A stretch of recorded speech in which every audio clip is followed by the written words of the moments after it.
Hebrew పత్రిక 10వ అధ్యాయం. ఇక వాక్యం మొదలు పెడుతున్నాను, ఇంకందరు నిశ్శబ్దంగా వినాలి.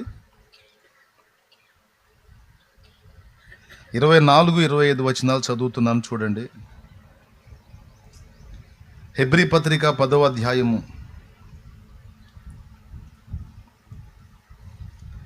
కొందరు మానుకొనుచున్నట్టుగా సమాజముగా కూడుట మానక ఒకరినొకడు హెచ్చరించుచు ఆ దినము సమీపించుట మీరు చూచిన కొలది మరి ఎక్కువగా అలాగు చేయుచు ప్రేమ చూపుటకును సత్కార్యములు చేయుటకును ఒకరినొకడు పురికొల్పవలనని ఆలోచింతము. చిన్న మాట ప్రార్థన చేసుకుని దేవుని నడిపింపును కోరుకుందాం. ఎక్కడోళ్ళు అక్కడ ప్రశాంతం కూర్చోండి. గట్టిగా ఒక గంటన్నర ఉంటానేమో ఇక్కడ. తర్వాత ఇక మీరు కూర్చోమన్నా నేను కూర్చోను, ఎందుకంటే రేపు మళ్ళీ బాప్తిస్మాలు ఉన్నాయి. ఈరోజు ఏం కార్యం చేస్తాడో దేవుడు తెలియదు. కాబట్టి వరుసగా నేను తిరుగుతూనే ఉండాలి, ఆ ప్రాంతాలు తిరుగుతూ ఉండాలి.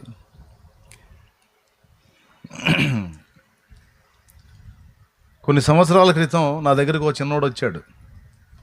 ప్రార్థన చేసేటప్పుడు ప్రార్థన చేసి చెప్తానే. చిన్న మాట ప్రార్థన ఫస్ట్.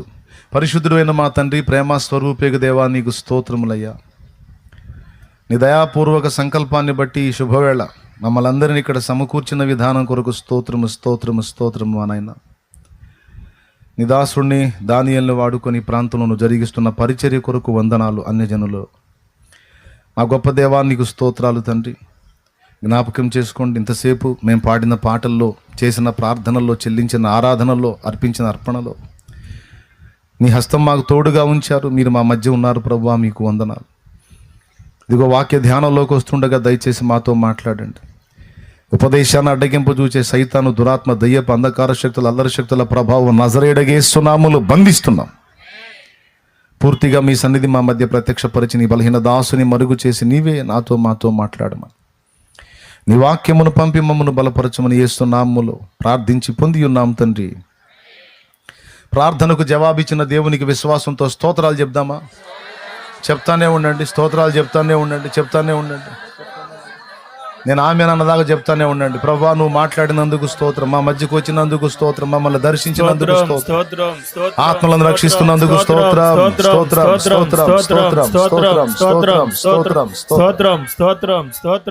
యేసు నామములో తండ్రి, ఆమేన్.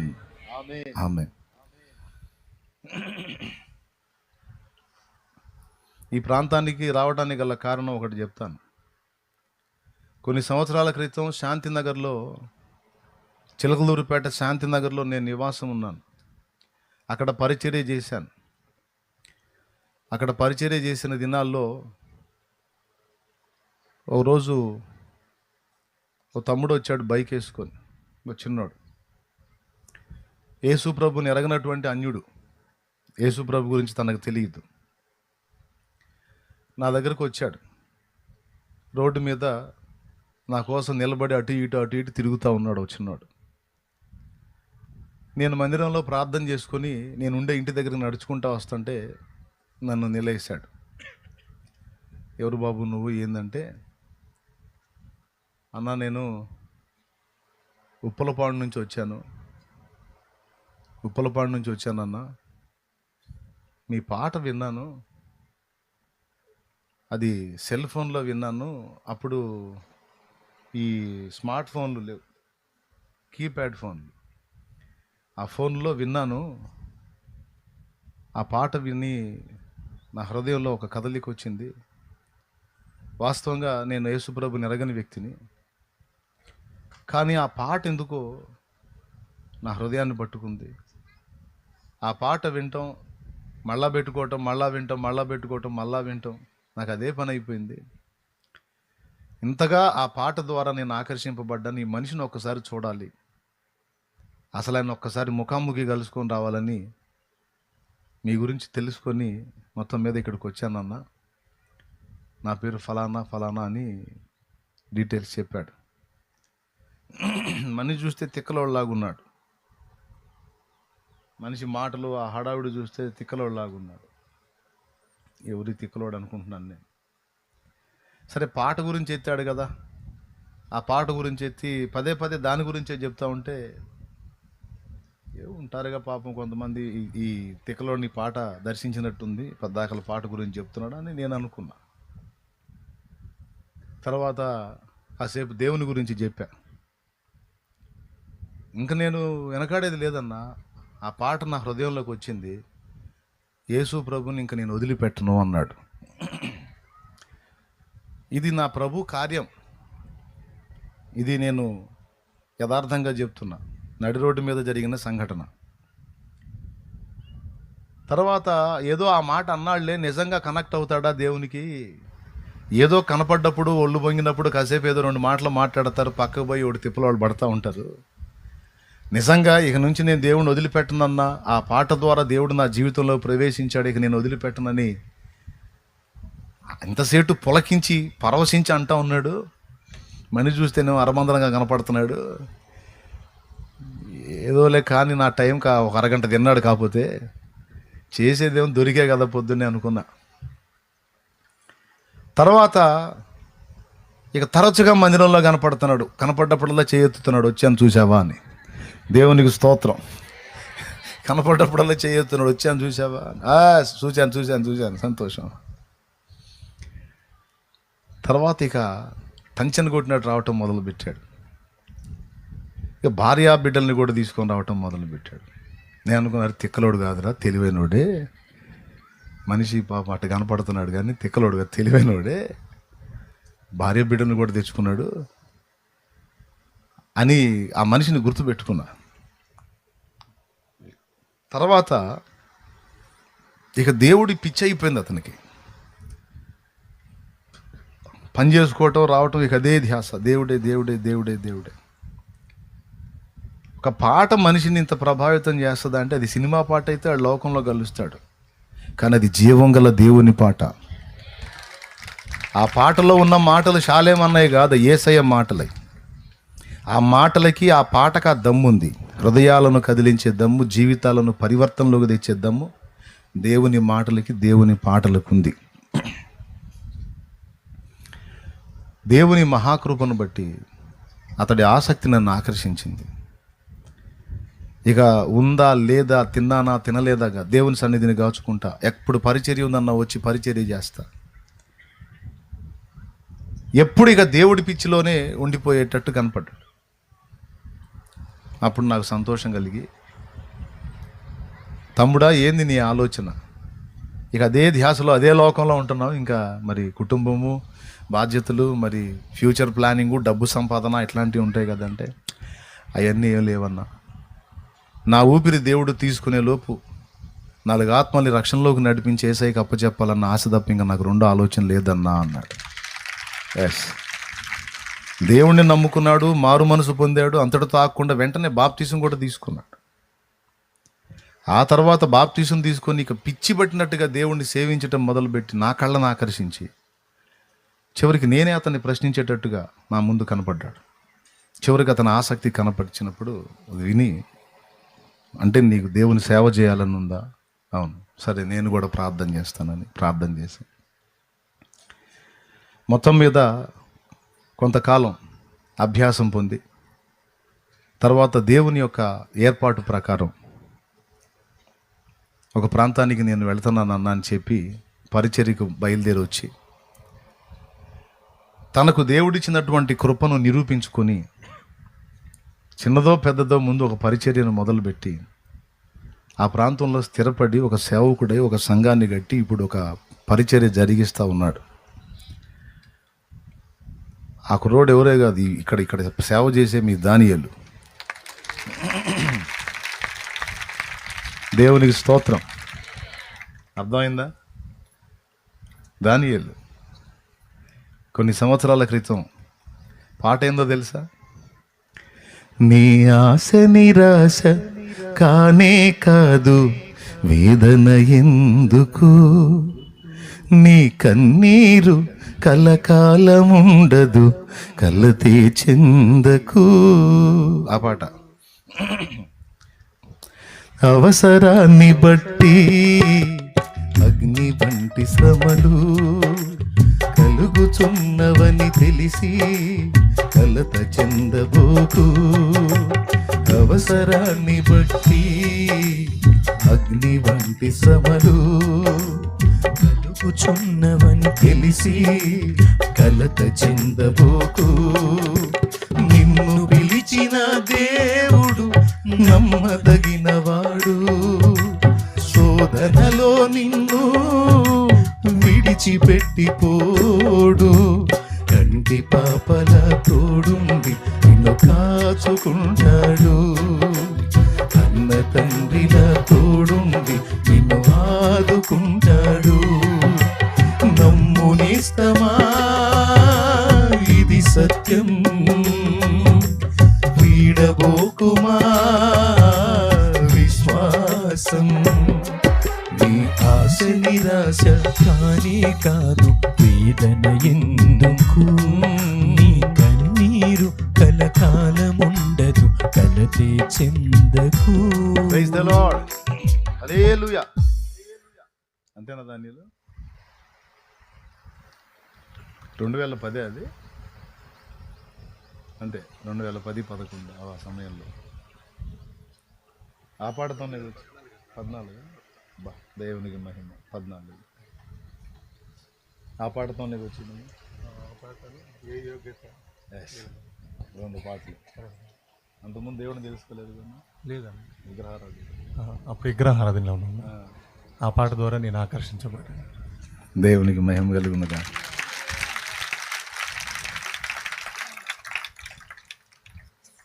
ఆయన పాడమంటే నేను ఎందుకు పాడాను అనుకున్నా, ఒక్కొక్క పాటలోని మాట దేవుడు హృదయాన్ని పట్టుకుంటాడు.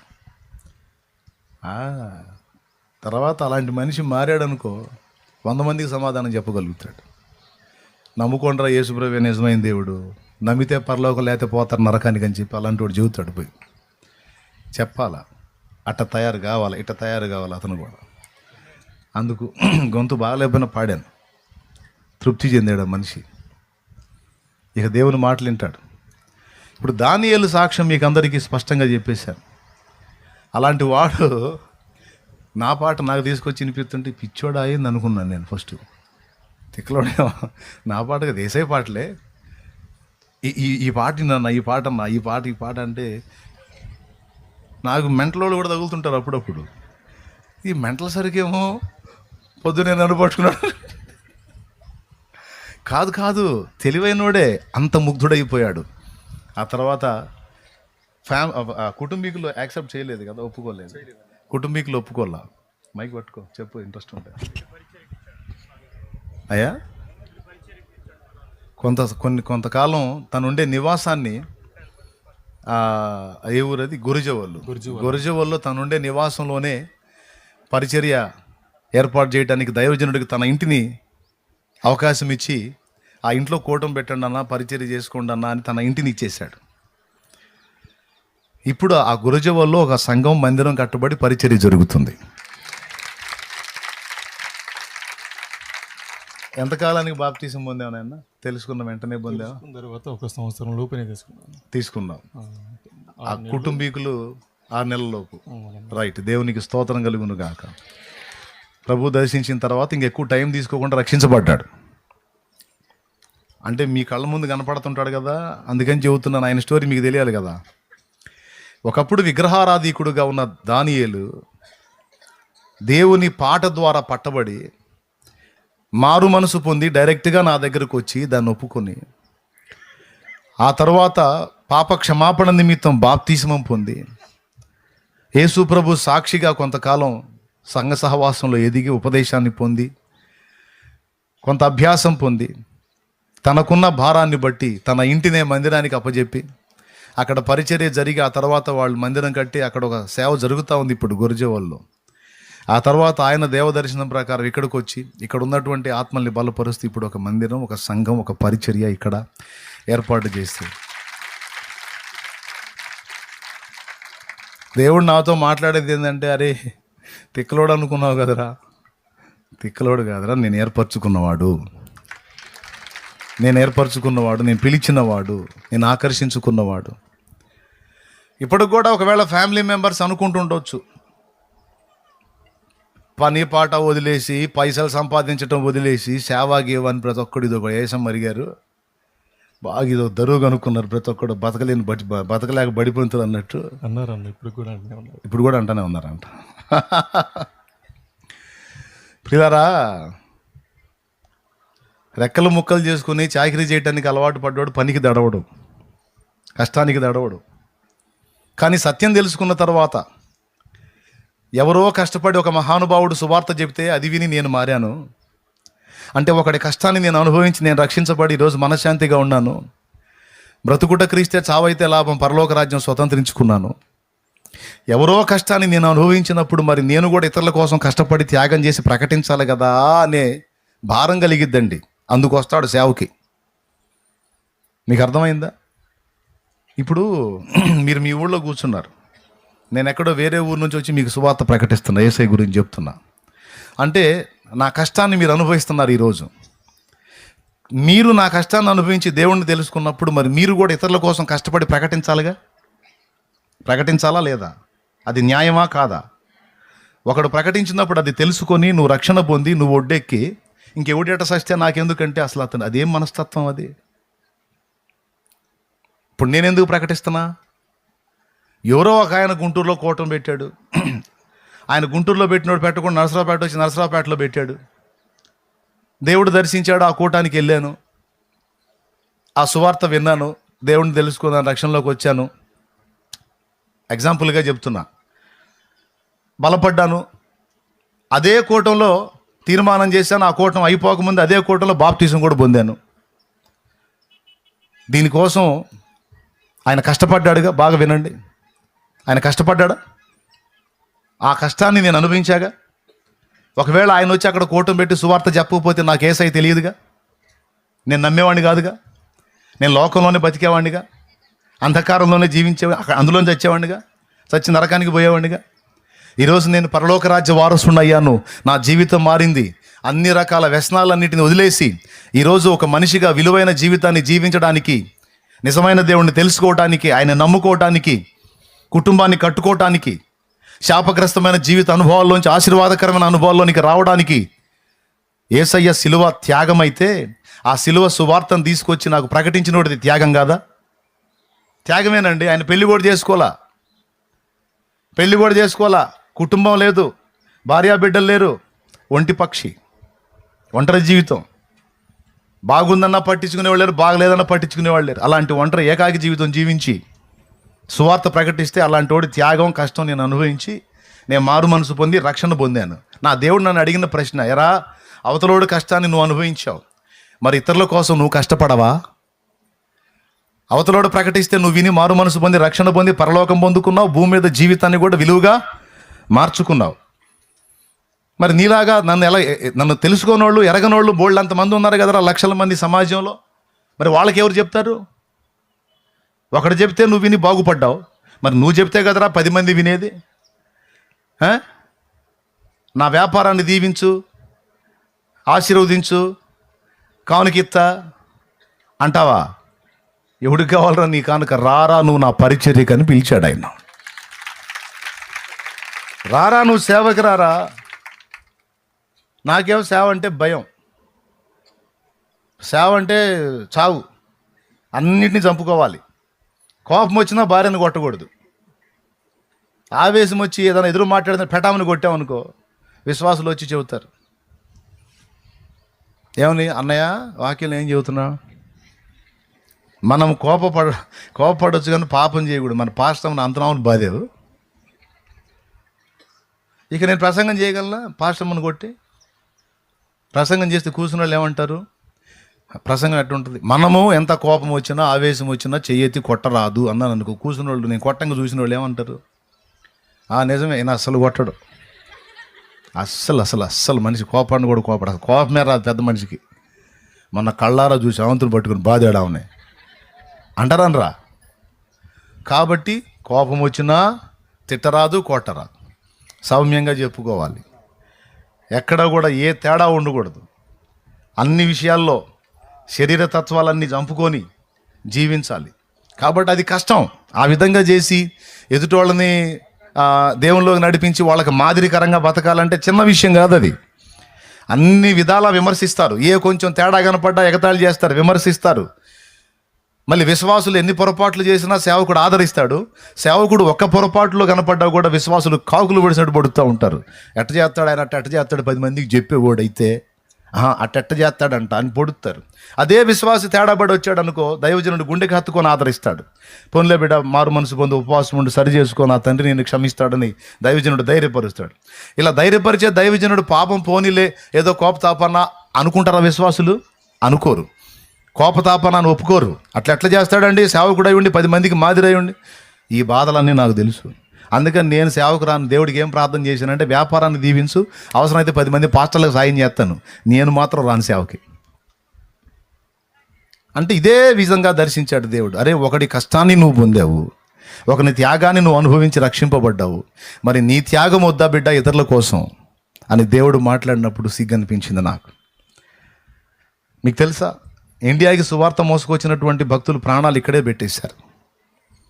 వాళ్ళ దేశాలు, ప్రాంతాలు, కుటుంబాలు మొత్తాన్ని వదిలేసి ఈ ప్రాంతంలో నశించిపోతున్న ఆత్మల కోసం రక్షించడానికి వచ్చి మొట్టమొదట 2000 సంవత్సరాలకు ఇంచుమించు సమీపంలో 2000 ఏళ్లకు దగ్గరగా క్రితం దిదుమానబడిన తోమా వచ్చాడు. 1900 సంవత్సరాల క్రితం కేరళకు వచ్చాడు. తోమా ఎవరో తెలుసా? యేసు ప్రభు 12 శిష్యుల్లో ఒకడు. ఆయన భారతదేశానికి మొట్టమొదట అడుగుపెట్టినటువంటి క్రైస్తవుడు. 1900 సంవత్సరాల క్రితం ఆయన ఇండియాకు వచ్చాడు. కేరళ ప్రాంతానికి వచ్చి కేరళ ప్రాంతంలో 7 ప్రాంతాల్లో 7 సంఘాలు కట్టాడు. 7 సంఘాలు కట్టాడు. సువార్త చెప్పింది. మొట్టమొదటి ఇండియాకి సువార్త తెచ్చింది ఆయన. దేవునికి స్తోత్రం. ఆ తర్వాత చెన్నై ప్రాంతానికి వచ్చి చెన్నైలో కూడా ఒక ప్రాంతంలో దేవుని పరిచర్య చేస్తా ప్రకటిస్తా అక్కడ కొంతమంది కలిసి ఆయన హత్య చేశారు, ప్రాణం పెట్టాడు. అక్కడ తన ప్రాంతం ఎక్కడ? యెరూషలేము. అక్కడి నుంచి వచ్చి యూదా దేశం, అక్కడి నుంచి వచ్చి ఇండియాలో ప్రాణం పెట్టి ఇక్కడే హతసాక్షి మరణం పొందాడు దిదుమానబడిన తోమా. ఎందుకు? ఆయన ఉండే దేశంలో ఆయనకి ఇల్లు గడవకనా, కడుపు నిండకనా? కాదు. లోకరక్షకుడైన యేసయ్య ఆయనను గూర్చిన సత్య సువార్త ప్రజలకు చెప్తే జీవితాలు మారుతాయి, కుటుంబాలు కాపాడబడతాయి, నశించిపోతున్న ఆత్మలు రక్షించబడతాయి, ప్రజలు నిత్య జీవానికి చేరతారు, అజ్ఞానాంధకారంలో నుండి బయటకు వస్తారు, జీవితపు విలువలు మారిపోతాయని ఆయన ఎరిగిన వాడై త్యాగం చేసి ఇండియాకు వచ్చి సువార్త మొదలుపెట్టిందే దిదుమానబడిన తోమా. ఆ తర్వాత చాలామంది భక్తిపరులు ఇండియాకు వచ్చి యేసు ప్రభుని గూర్చిన సత్య సువార్త ప్రకటించి ఆ సువార్తలో తమ ప్రాణాలు కూడా నిలువున పానార్పణంగా ధారపోశారు. ఇలా ఎంతోమంది. బైబిల్ గ్రంథం ఈరోజు చేతిలో ఉంటుంది, మనం చదవం, సోమరితనం. ఈ పరిశుద్ధ గ్రంథాన్ని మన చేతికి రప్పించడానికి కొంతమంది ప్రాణాలు పెట్టారని మీకు తెలుసా? మనం చదవని ఈ పరిశుద్ధ గ్రంథం, కానీ మనకు రక్షణాధారమైన పరిశుద్ధ గ్రంథం, దీన్ని మన చేతికి రప్పించడానికి చాలామంది ప్రాణాలు, కుటుంబాలు పణంగా పెట్టారు, ప్రాణాలు పెట్టారు, జీవితాలు బలి చేశారు. అలాగున సువార్త మోసుకొచ్చారు. ఎంతోమంది త్యాగాలతో మనం సువార్తను తెలుసుకున్నాం, రక్షణలోనికి వచ్చాం. బాగా వినండి. మరి మనకు బాధ్యత లేదా? మనం చేయొద్దా? వెళ్ళి చర్చిలో కూర్చుంటే దేవుడు ఎంత స్పష్టంగా మాట్లాడుతున్నా సరే చెవులు మూసుకున్నట్టు కూర్చున్నా, నాకు కాదు అని. దేవుడు మాట్లాడుతున్నాడు. పోయి గోడ కానుకొని కూర్చొని నాకు ఆ మాట రావద్దు, నాకు ఆ మాట రావద్దు, నాకు ఆ మాట రావద్దు అని కూర్చుంటా. ప్రసంగంలో 7వ చోట ఈ పాట ఎత్తుతాడు ఆ దైవజనుడు. సూటిగా నాతోనే మాట్లాడుతున్నట్టు నాకు అర్థమైపోయేది. ఏడుపు. ఎందుకంటే ఓ పక్కన అప్పులై ఉన్నాం. అప్పులు తీర్చుకోవాలంటే వర్క్ చేయాలా, వ్యాపారం చేయాలా, పైసలు సంపాదించాలా, అది తీర్చుకోవాలా, సమాజంలో మనం ఓ పొజిషన్లో నిలబడాలా అంటే సంపాదించాలి. ఒక పక్క సంపాదన. ఇప్పుడే అన్ని బలహీనతలు మానుకొని రూపాయి డబ్బులు సంపాదించే పొజిషన్లో ఉన్నాం. కానీ ఆయన చర్చిలో పోయి కూర్చుంటే ఎవరైనా నాకెళ్ళే చేయి చూపించి మీలో ఒకరైనా అంటే నా ప్రాణమే గిలగిల్లాడిపోతుంది. ఏం చేయాలో అర్థం కాక గోడ కానుకొని బోర్ నేర్చుకునేవాడిని. అయ్యా, నా పరిస్థితి నీకు తెలియదా? ఎన్ని కష్టాల్లో ఉన్నానో నీకు తెలియదు, ఎన్ని బాధల్లో ఉన్నానో నీకు తెలియదా? నాకెళ్ళి చూస్తావేమయ్యా? ఎంతమంది లేరు మహానుభావులు, ఎవరినన్నా వాడుకోవాయా, ఎవరినన్నా పిలుచుకోవాయా, నాకెళ్ళి చూడవాకోయా నువ్వు. నా వల్ల కాదయా, నాది స్థిరం లేని మైండ్, చెంచుల బుద్ధి, నికరం లేని ఉన్నాయా, నాకెళ్ళి చూడబాకయా. నాకంటే మంచోళ్ళు బోళ్ళు అంతమంది ఉన్నారయా, వాళ్ళకి వెళ్ళి చూడయా. నేనేం చేస్తా, నా బొంద నాకేం తెలిసి వచ్చిద్దయా, నన్ను పిలుస్తావేమయ్యా. ఆయన మాట్లాడతాడు బలిపీఠం మీద నుంచి, దైవజనుడు వాక్యంలో నుంచి నన్నే స్ట్రైట్గా టార్గెట్ చేస్తూ ఉంటాడు. నేనేమో ఇక ఏం చెప్పలే. ఆయన సమాధానం ఏంటి తెలుసా? నేను పిలిచాను, చాలామందిని పిలిచాను, వచ్చారు, మళ్ళీ నాకు హ్యాండ్ ఇచ్చి వెనక్కి వెళ్ళారు. నేను నమ్మిన వారిలో కొందరు మోసం చేశారు, వెళతామని చెప్పి వెనుకకు తిరిగారు. నేను నమ్మిన వారిలో కొందరు మోసం చేశారు, వెళతామని చెప్పి వెనుకకు తిరిగారు. మీరైనా మీలో ఒకరైనా, మీరైనా మీలో ఒకరైనా వెళతారా, నా ప్రేమను చెబుతారా, వెళతారా, నా ప్రేమను చెబుతారా. నా పేరే తెలియని ప్రజలు ఎందరు ఉన్నారు, నా ప్రేమను వారికి ప్రకటింపను కొందరి ఉన్నారు. అంటే ఆయన ఏం మాట్లాడుతున్నాడంటే, కొంతమంది ఆసక్తిగా వచ్చారు, నేను ఆత్మని రక్షిస్తాను ప్రభువా, నీ సేవ చేస్తాను ప్రభువా అని వచ్చారు. కొద్ది కాలం తర్వాత డబ్బు వ్యామోహంలో పడి నన్ను వదిలిపెట్టి డబ్బు వెంటబడి కొట్టుకుంటా ఉన్నారు. సేవను నిర్లక్ష్యం చేశారు, ఆత్మల భారాన్ని వదిలేశారు. అనేక ప్రాంతాలకు పరిచర్యను విస్తరింపజేసి అనేక ప్రాంతాలకు వెళ్ళి ప్రకటించి ఆత్మని రక్షించాల్సినటువంటి బాధ్యతను విస్మరించి నా పరిచర్యను నిర్లక్ష్యం చేసి వాళ్ళు ధనాపేక్షలై ఆగిపోయారు. వారిలో భారం చల్లారిపోయింది. కొంతమంది లోకాశల్లో పడ్డారు. కొంతమంది సేవకొచ్చి కొంతకాలం సేవ చేసి మళ్ళా జీవనోపాధి సంబంధమైన పనులకు, వ్యాపారాలకు వెళ్ళిపోయారు. ఎందుకంటే ఈ సేవ చేయటం వల్ల నాకే ప్రయోజనం లేదు, మరి దీనికోసం నేను కూర్చుంటే నా కుటుంబ పరిస్థితి ఏంటి, ఎవరు ఎట్ట చేస్తే నాకెందుకు, నా వల్ల కాదు, వీళ్ళందరి కోసం నేను ఎందుకు అన్నీ మానుకోవాలి, నా వల్ల కాదని కొంతమంది అలా వెనక్కి తిరిగిన వాళ్ళు ఉన్నారు. కొంతమంది ధనాపేక్షలు వెనక్కి తిరిగిన వాళ్ళు ఉన్నారు. కొంతమంది శారీర వాంఛలను అదుపు చేసుకోలేక, కంట్రోల్ చేసుకోలేక బలహీనపడి వెనక్కి తిరిగిన వాళ్ళు ఉన్నారు. మొదలు పెట్టడం చాలా ఆత్మీయంగా, ఆసక్తిగా, తపనగా, భారంగా మొదలుపెట్టారు, కానీ చివరి దాకా కొనసాగించలేదు.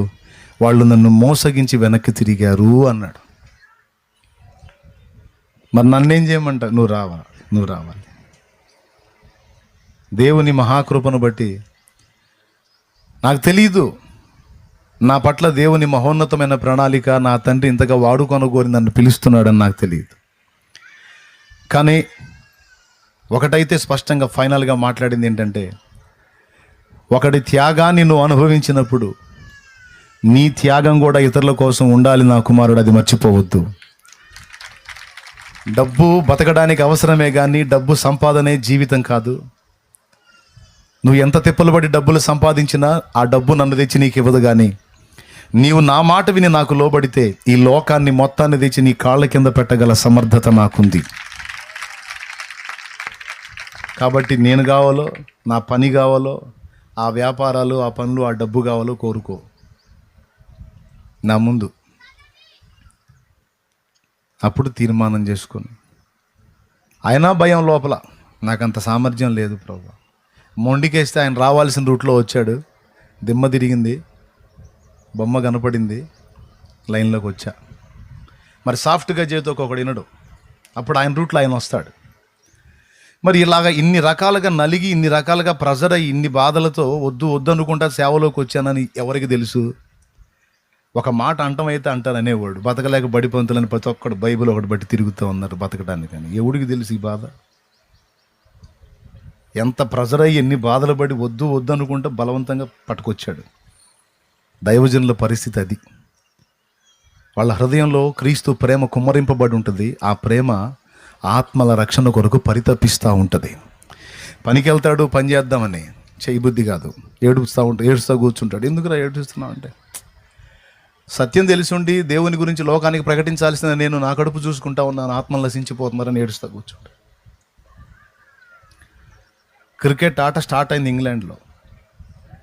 ఒక రేంజ్లో ఆటగాడు సిటీ స్టడ్ అనేటువంటి వ్యక్తి క్రికెట్ ఆట ఆడుతున్నప్పుడు దేవుడు అతనితో మాట్లాడుతున్నాడు.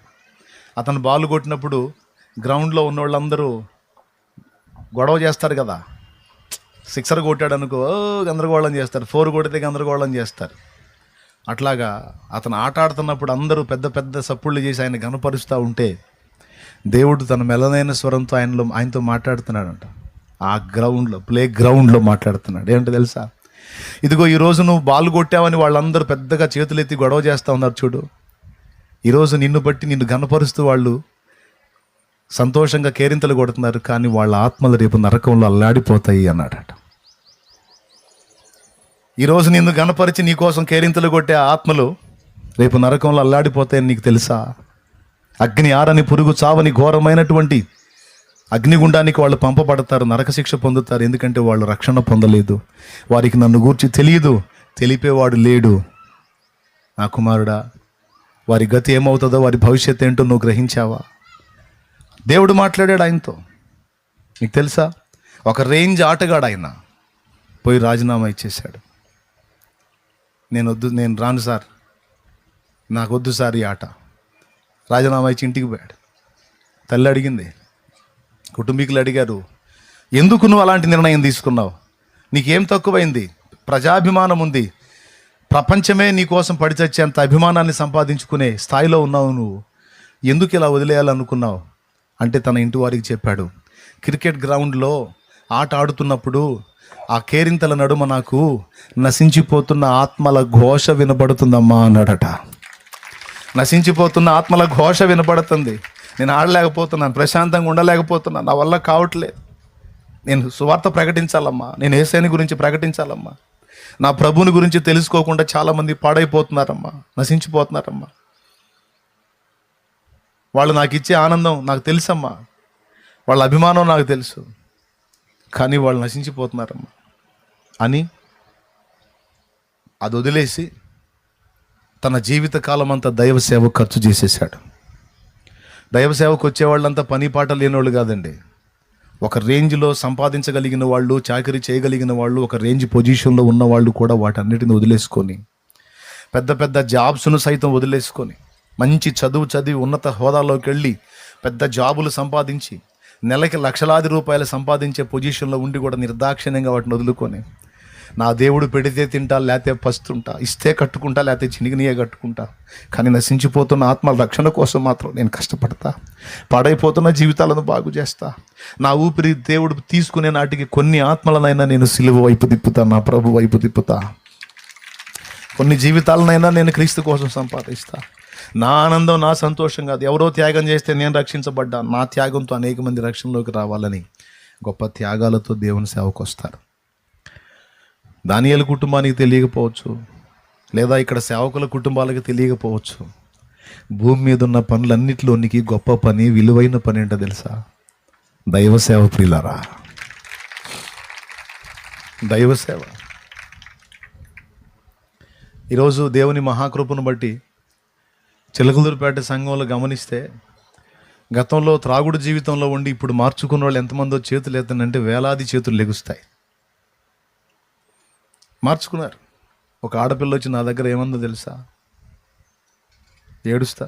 ఒక ఆడపిల్ల, అన్నా మా నాన్న ఎంత సంపాదిస్తాడో తెలుసా రోజుకి? అప్పటి రోజుల్లోనే 1200 నుంచి 1500 సంపాదిస్తాడన్న మా నాన్న.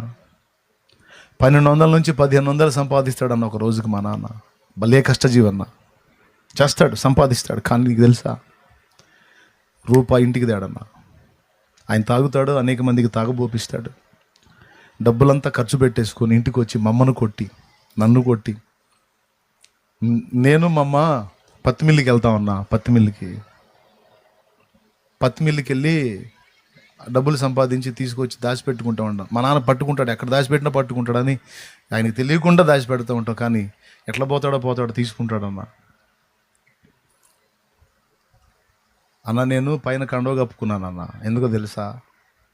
ఇదిగో నా జాకెట్, లంగా జాకెట్ వేసుకుంది ఆ పాప.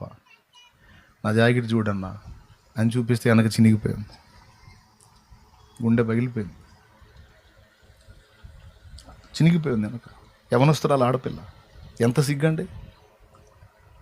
కానీ నేను ఎలాంటి స్థితిలో ఉన్నా మా నాన్నకి దయలేదన్నా. ఆ త్రాగుడు ఒకటి ఉంటే చాలన్నా. తాగుడు కావాలి, తాగేవాళ్ళు కావాలి. అరే నా పిల్లల కష్టం తాగుతున్నాను, నా కష్టం తాగుతున్నాను, ఇంట్లో ఏమి ఇవ్వట్లేదు, వాళ్ళకి అన్నం పెట్టట్లేదు, వాళ్ళకి వస్త్రం ఇవ్వట్లేదు, నా బిడ్డల గతి ఏంది, ఆడపిల్లల గతి ఏంది అనుకోవట్లేదన్నా మా నాన్న. అన్న చచ్చిపోవాలనిపిస్తుందన్నా. మా అమ్మ నేనైతే అట్ట కూడా ఆలోచించుకున్నామన్నా. కానీ దేవుని మాటలు విన్న తర్వాత దేవుడి మీద ఒక ఆశతో అట్లా బతుకుతున్నామన్నా అని బోర్ నేర్చింది. నా హృదయం ద్రవించింది. ప్రార్థన చేసే కన్నీళ్లతో, బాధపడే తల్లి నా తండ్రి కార్యం చేస్తాడు, అద్భుతం జరిగిద్దిలేమ్మా అని కన్నీళ్లతో ప్రార్థన చేశాను. ఎలా వచ్చాడో ఒక రోజు ఇట్లనే దేవుని కృపను బట్టి కూటానికి కలిశాడండి. ఆ రోజు దర్శించబడ్డాడు, దేవుని వాక్యంతో పట్టబడ్డాడు. ఆ రోజు తీర్మానం చేసుకున్నాడు. ఇట్లనే దేవుడు ఈ మాటల్లోనే ఎట్లనే ఏ మాట పట్టుకుంది ఆయన. దర్శించబడ్డాడు, మంచి మనిషే, కానీ దానికి బానిసయ్యాడు. ఆ రోజు ఆ మాటల చేత సంధించబడి మారు మనసు పొంది బాప్తిజం కూడా తీసుకొని ఇక దాని జోలికి పోలా మళ్ళీ దాని జోలికి పోలా. ఫ్రెండ్స్ బలవంతం పెట్టారు మళ్ళీ అతను అందులో దించాలని. ఇంకా లేదురా, నా ఊపిరి ఇంకా ఆయనతో పోవాల్సిందే, కానీ మళ్ళీ ఆ చెడిపోయిన జీవితంలోకి నేను రాను అని చెప్పేశాడు వాళ్ళకి. చెప్పి ఇక సంపాదించడం మొదలుపెట్టాడు. అదే పాప మళ్ళా కలిసి, ఆ పాప కలిసి ఆనంద బాష్పాలు దాల్చింది. అన్నా నీకు తెలుసా, మా నాన్న మారాడు, బాప్తీసం ఇచ్చావు, ఇప్పుడు దాగట్లా సంపాదిస్తూ ఉన్నాడు, దేవుని కృపను బట్టి ఇంత అమౌంట్ మిగిలింది, ఇదిగో స్థలం కొనుక్కున్నాం, ఇల్లు మొదలు పెట్టబోతున్నాం, ప్రార్థన చేయన్నా అని వచ్చింది.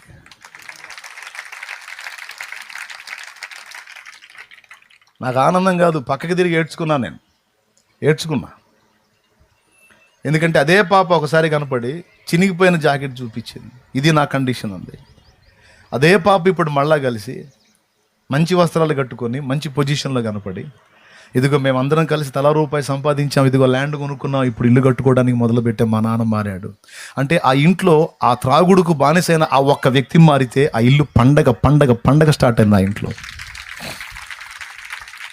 ఏమండి, కోట్లకు పడగలెత్తిన కోటీశ్వరుణ్ణి ఒక్క తాగుబోతుని మార్చమనండి, కోటీశ్వరులను పిలిచి మార్చమనండి. దేశాన్ని ఏళ్తున్నాడు కదా ప్రధాని పిలిచి ఒక్క తాగుబోతుని మార్చమనండి. ఏం చేస్తాడు? మహా చేపిస్తే లోపలేపించి మందు తాగకుండా తన్నిస్తాడు. తన్నులు తిని బయటకు వచ్చినాక దెబ్బలు తగ్గడానికి మళ్ళీ మంది వేసుకుంటాడు వాడు. నొప్పి అర్థం కాకుండా మళ్ళీ మంది వేసుకుంటాడు. మానుకునేది ఎక్కడ? వాడి వల్ల ఇద్దా? ఏ నరుడి వల్ల? తాగుడు మానుకోవటం వీడి వల్ల కాదు, తాగుడు మాన్పించటం ఆయన వల్ల కాదు. కానీ యేసుక్రీస్తు శుభవార్త ఒక చెవికి వెళ్తే, యేసయ్య నీ కోసం ప్రాణం పెట్టాడు, నిన్ను ప్రేమిస్తున్నాడు, ఆయన నీ జీవితాన్ని విప్లవాత్మకంగా మార్చాలని ఎదురు చూస్తున్నాడు, ఒక క్రొత్త జీవితాన్ని నీకు ఇవ్వడానికి ఇష్టపడుతున్నాడు, ఇదిగో యేసు నిన్నింత ప్రేమించాడు అనే మాట వాని గుండెల్లోకి వెళ్ళి ఆ గుండెని బద్దలు చేసి మార్చేస్తుంది. ఎవ్వరి బలవంతం లేదు. కొంతమంది అంటున్నారు బలవంత మతం మార్పిడి, బలవంతం. నీ బొంద అని చెబుతున్నాను నేను. ఎవడురా బలవంతం పెట్టి మార్చేది? నేను మారాను రా నాయన, నేను ఒకప్పుడు విగ్రహారాధికుణ్ణి, నన్ను ఎవడో బలవంత పెట్టలా. క్రీస్తు ప్రేమ నన్ను బలవంత పెట్టింది. క్రీస్తు శిలువ త్యాగం, సత్యం నన్ను బలవంత పెట్టింది. ఆ ప్రేమను బట్టి, ఆ సత్యాన్ని బట్టి, ఆయన మమతను బట్టి, ఆయన త్యాగాన్ని బట్టి, ఆయన నీతిని బట్టి, ఆయన మాదిరిని బట్టి, ఆయన పవిత్రతను బట్టి, దేవుడు అంటే ఇది కదరా, దేవుని పరిశుద్ధత అంటే ఇది కదా, దేవుని త్యాగం అంటే ఇది కదా అని అర్థమయ్యి ఆ ప్రేమ నన్ను బలవంత పెడితే మారాను నేను. ఎవడు నన్ను బలవంత పెట్టే దమ్మె ఎవడికి? సువార్త చెప్పడానికి నా దగ్గరికి వచ్చే దమ్మె ఎవడికి లేదు. ఒప్పుకో, నేను వినటానికి ఇష్టపడలా.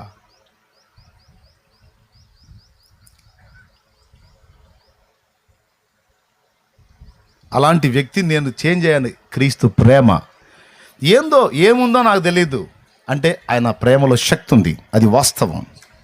ఆయన దర్శిస్తే చాలు, ఆయన మాట్లాడితే చాలు, ఆయన హృదయంలోకి వస్తే చాలు, కఠిన పాషాణ గుండెలు కూడా బద్దలైపోతాయి, భయంకర జీవితాలు మారిపోతాయి. ఈరోజు దైవజనులు చేసేటువంటి సేవలో ఆ కార్యమే జరుగుతుంది.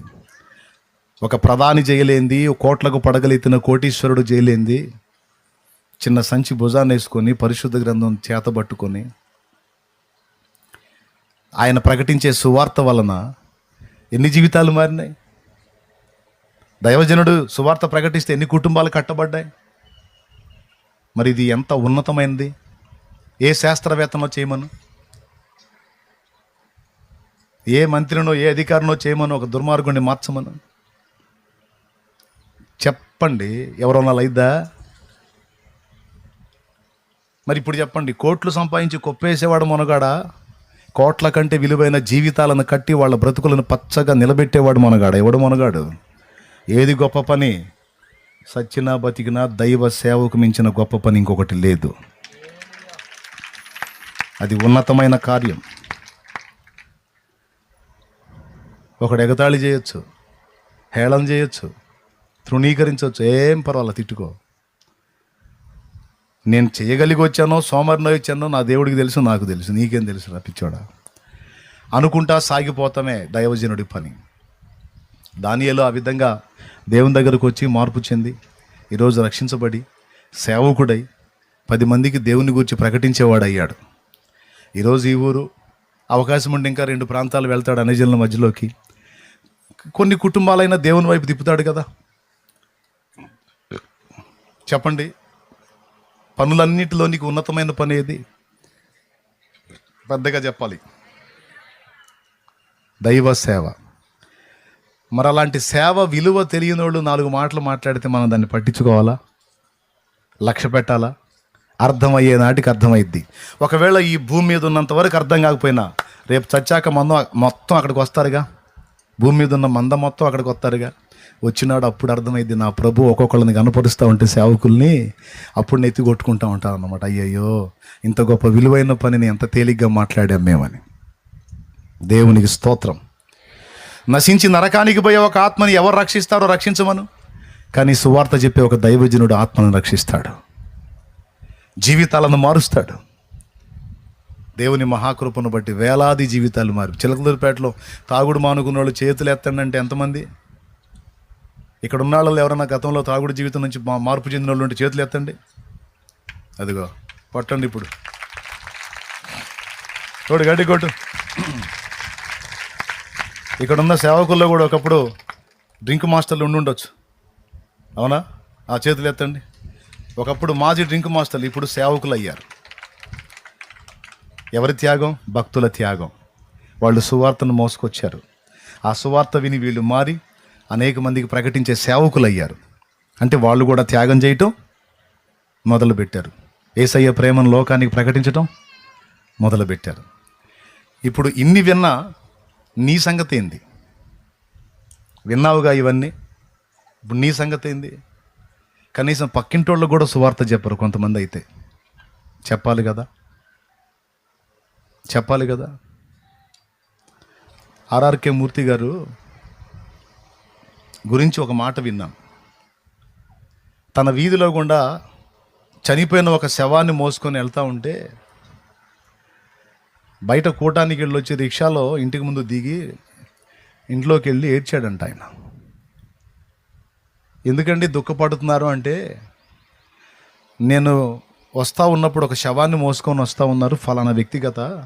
అవునండి, పాపం ఆయన చనిపోయారండి అంటే, అందుకే ఏడుపు వచ్చి ఏడుస్తుందని అన్నాడంట. అదేంటండి అంటే, నాకు 2-3 ఇళ్ళు అవతలే ఉన్నాడు, లోకం మొత్తానికి తిరిగి చెప్తా ఉన్నాను కానీ ఇంటి పక్కోడికి చెప్పలేకపోయాను, ఒక్కసారన్నా నేను సువార్త చెప్పలేకపోయాను, అతను అన్యుడిగానే చనిపోయాడు. ఆ ఆత్మని గురించి నా ప్రభు నన్ను లెక్కడిగితే నేను ఏం చెప్పాలి అని బాధపడ్డాడట. ఊరు మొత్తం తిరిగావు, దేశం అంతా తిరిగావు, నీ ఇంటి పక్కోడిని పట్టించుకోలేదు నువ్వు అంటాడు కదా అని బాధపడ్డాడట. ఇప్పుడు ఈ మాటలు విన్న మీ హృదయాల్లో రావాల్సిన భారం ఏంటంటే, సత్యం తెలిసిన వాళ్ళు సత్యం తెలియని వాళ్ళకి సత్యం చెప్పాలి. ఎవరో కష్టపడి సువార్త ప్రకటిస్తే విని రక్షింపబడిన నువ్వు తెలియని వాళ్ళకి నువ్వు యేసుని పరిచయం చేయాలి. ఇది నీ బాధ్యత, నా బాధ్యత. అది నిజంగా ప్రేమ కలిగిన హృదయం. నిజంగా క్రీస్తు ప్రేమ, పరిశుద్ధాత్మ మన హృదయాల్లో కుమ్మరిస్తే ఇక మన లోకానికి క్రీస్తుని గురించి పరిచయం చేయకుండా ఉండటం మన వల్ల కాదు. ఎవరి గుండెల్లో అయితే నిజంగా దేవుని ప్రేమ కుమ్మరించబడిద్దో ఇదే గుర్తు, ఇదే సాక్ష్యం. దేవుని ప్రేమ నిజంగా పరిశుద్ధాత్మ ద్వారా హృదయాల్లో కుమ్మరించబడితే ఆ వ్యక్తికి డబ్బు పట్టదు, ఆ వ్యక్తికి వెండి బంగారాలు పట్టవు, ఆ వ్యక్తికి జనాలు పొగుడుతారా తిడతారా అనే ఆ విషయాలు పట్టవు. ఆ వ్యక్తికి ఒకటే తెలుసు, దేవుని ప్రేమ ఆ వ్యక్తి గుండెల్లో ఉంది కనుక తెలియని వాళ్ళకి నేను యేసయ్యని గురించి పరిచయం చేయాలి, ఈ వ్యక్తికి చెప్పాలి, ఈ వ్యక్తికి చెప్పాలి, ఈ వ్యక్తికి చెప్పాలి, ఈ వ్యక్తికి చెప్పాలన్న తపనే. ఎందుకు చెప్పకపోతే నశించిపోతారు. ఆ సంగతి ఈ వ్యక్తికి తెలుసు కాబట్టి ఇక గుండె నిండా అదే తపన ఉంటుంది. కొంతమందికి అది పిచ్చితనంగా కనపడిద్ది. ఒరే భక్తి చేయాలి, మరీ భక్తి చేయాలి కానీ పిచ్చోడు కాకూడదురా. ఒరే నీ పిల్లగాడి సల్లంగుడు ఎప్పుడన్నా చూడు యేసుప్రభు ఏం పెడతాడ్రా యేసుప్రభు, పద్దాకలు యేసుప్రభు అంటే కూడి పెడతాడంట్రా. ఎరా ఎప్పుడన్నా ఒకసారి యేసుప్రభు అనాలా? కదిలితే బుడికి మన బాప్తిజం వాడు బంధు వస్తారు. ఎరా మాంసం తింటున్నావు, ఎముకలు మెళ్ళ వేసుకుంటామంటరా. ఏదో దేవుడు సాయం చేసాడు, రూపాయి కానుకేయాలా, సందా వేయాలా, అంతటితో మామ అనిపించుకోవాలి. అంతేగాని ఏందో యేసుప్రభు అని పోతున్నారు, బాప్తిస్మాలు తీసుకుంటున్నారు. ఇక అదే పిచ్చి అయిపోయింది, దొరికినోడు కల్లా అదే గోల. ఆ అమ్మాయి అంత బాగుండేది, కమ్మగా రోజుకు ఒక సినిమా చూసుకుంటా, ఖాళీ ఉన్నప్పుడు బయట వచ్చి జిగ్గు ఆడుకుంటా, అష్టాచమ్మ ఆడుకుంటా, గవ్వలాడుకుంటా, గోవలాడుకుంటా, ఎంత బాగుండేది.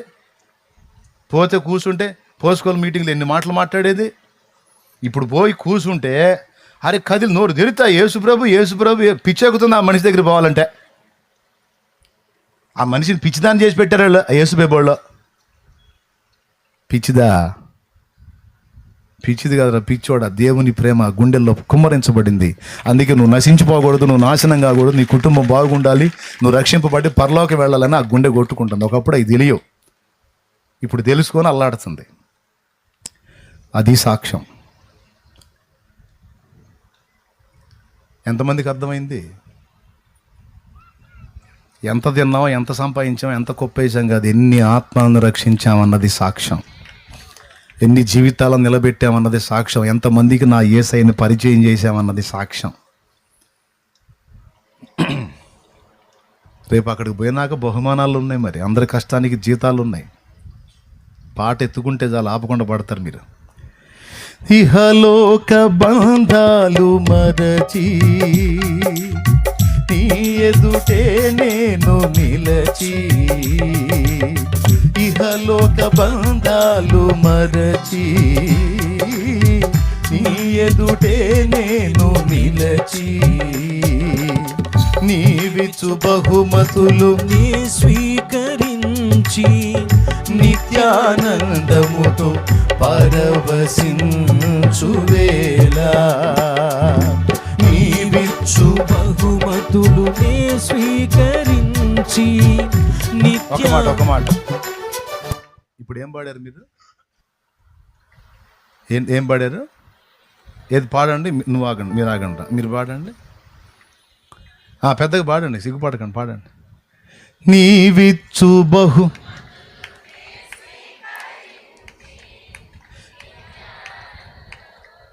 పరవ. ఇంతసేటు పాడుతున్నావు కదా, ఏం పోటు పొడిసావని బహుమానం ఇస్తాడు చెప్పండి. నువ్వు ఏదైనా పోటు పొడిచి ఉంటే కదా నీకు బహుమానం ఇటాను కాడ. అరే నువ్వు ఇంటి పక్కన ఉన్న సుబ్బాయమ్మకి చెప్పకపోతివి, ఎందుకు చెప్పలేదమ్మా అంటే ఏమన్నా అనుకుంటారు, మనకెందుకు, వాళ్ళకు నొప్పి పుట్టినప్పుడు వాళ్ళే వస్తారు చర్చికి, మనం చెప్పేందుకు మన గాలి తీసేసుకోవాలి, చెబుతుంటే మనం లేకతాలు చేస్తున్నారు, అందుకు నేను ఎవరికి చెప్పను. అది ఇంటి పక్క ఉన్న సుబ్బాయమ్మకి చెప్పకపోతే అమ్మాయి నువ్వేమో నీవిచ్చు బహుమతులు అని పాడుతుంటే ఎట్ట ఇస్తాడు నీకు బహుమానం? ఎవరికి చెప్పావని ఇస్తాడమ్మా? ఏం త్యాగం చేసావని ఇస్తాడు? కనీసం కన్నీళ్ళు గడిచి ప్రార్థన చేశా, అది ఎప్పుడు మోకాళ్ళు వేసిన నా అప్పుల సంగతి ఏంది, మా అబ్బాయి ఉద్యోగం సంగతి ఏంది, మా అమ్మాయి చదువు సంగతి ఏంది, మా అమ్మాయి పెళ్ళి ఎప్పుడు అయ్యిద్ది, మా అమ్మాయికి పిల్లలు ఎప్పుడు పుడతారని ఏడుపోయి నువ్వు కూర్చొని మోకాళ్ళు వేసి ప్రభా నా ఊరు నశించిపోతుంది ప్రభా, నా ప్రజలు త్రాగుబోతులు అయిపోతున్నారు ప్రభా, చిన్న చిన్న వయసు వాళ్ళు పాడైపోతున్నారు ప్రభా, వాళ్ళకి నువ్వు తెలియదు ప్రభా, వాళ్ళని దర్శించు ప్రభా, వాళ్ళతో మాట్లాడు ప్రభా, వాళ్ళ మనోనేత్రాలు వెలిగించు ప్రభా అని ఏనాడన్నా ఏడిచావా? 2 కన్నీటి చుక్కలు. నువ్వు ఎప్పుడన్నా ఏడితే ఎప్పుడు ఏడుతావు తెలుసా? అప్పులోడు వచ్చి వార్నింగ్ ఇచ్చినప్పుడు ఎడుతావు, ప్రభువా నిన్న అవమానానికి అప్పగించను అన్నావుగా అయ్యా, వాడు వచ్చి సామాను బయటేస్తానన్నాడు ప్రభా. అప్పుడు వస్తుంది నీకు ఏడుపు. నీ సమస్యల కోసం నీకు పిల్లలు లేరని నువ్వు ఏడుస్తావు, నీ పిల్లలకి పిల్లలు లేరని నువ్వు ఏడుస్తావు, నీకు అప్పులు తీరాలని నువ్వు ఏడుస్తావు, నీ బిడ్డలకి జాబులు రావాలని ఏడుస్తావు. మంచిదే, ఏడవమని నేను కాదంటలేదు. మన సమస్యల కోసం అడగకుండా ఎట్లా? కానీ ఏనాడైనా నశించిపోతున్న జీవితాల కోసం కన్నీరు గార్చిన చరిత్ర నీకుందా? అలా కన్నీరు గార్చి ప్రార్థించావా? 4 ఆత్మలు రక్షించడానికి ప్రయత్నించావా? తెలియని వాళ్ళకి సువార్త చెప్పడానికి ప్రయత్నించావా? అలా నిజంగా ఏనాడన్నా నువ్వు ఏడ్చావా? 2 కన్నీటి చుక్కలు ఉన్నాయా? దానికి బహుమానం ఉంటుంది, దానికి ఉంటుంది జీతం. నీకోసం నువ్వు ఏడ్చుకుంటే ఆయన ఎందుకు ఇస్తాడు బహుమానం? కానీ పాట ఎత్తితే చాలు, నీవిచ్చు బహుమతులు. అదిగో మళ్ళీ మొదలు పెట్టాను. అందులో పదం ఏం మాట్లాడుతుంది? నువ్వు ఎవరికైనా చెప్పావా అని అడుగుతుంది. ఏం చేసావు నువ్వు? అవమానాలకు జడిసి, తృణీకారాలకు జడిసి. అవునా? ఆగొచ్చా మనం? ఇప్పుడు చెప్తున్నా, ఈ దమ్మాలపాడులో ఈ కూటంలో కూర్చున్న వాళ్ళకి, ఈ లైవ్లో ఉన్న వాళ్ళకి అందరికీ చెప్తున్నా ప్రేమతో. ఉందా లైవ్? ఉందిరా? ఆ లైవ్లో ఉన్న వాళ్ళకి కూడా చెప్తున్నాను నేను. నమ్ముకోగానే సరికాదు, 4 ఆత్మలకి నా ప్రభువుని గురించి పరిచయం చేయాలి.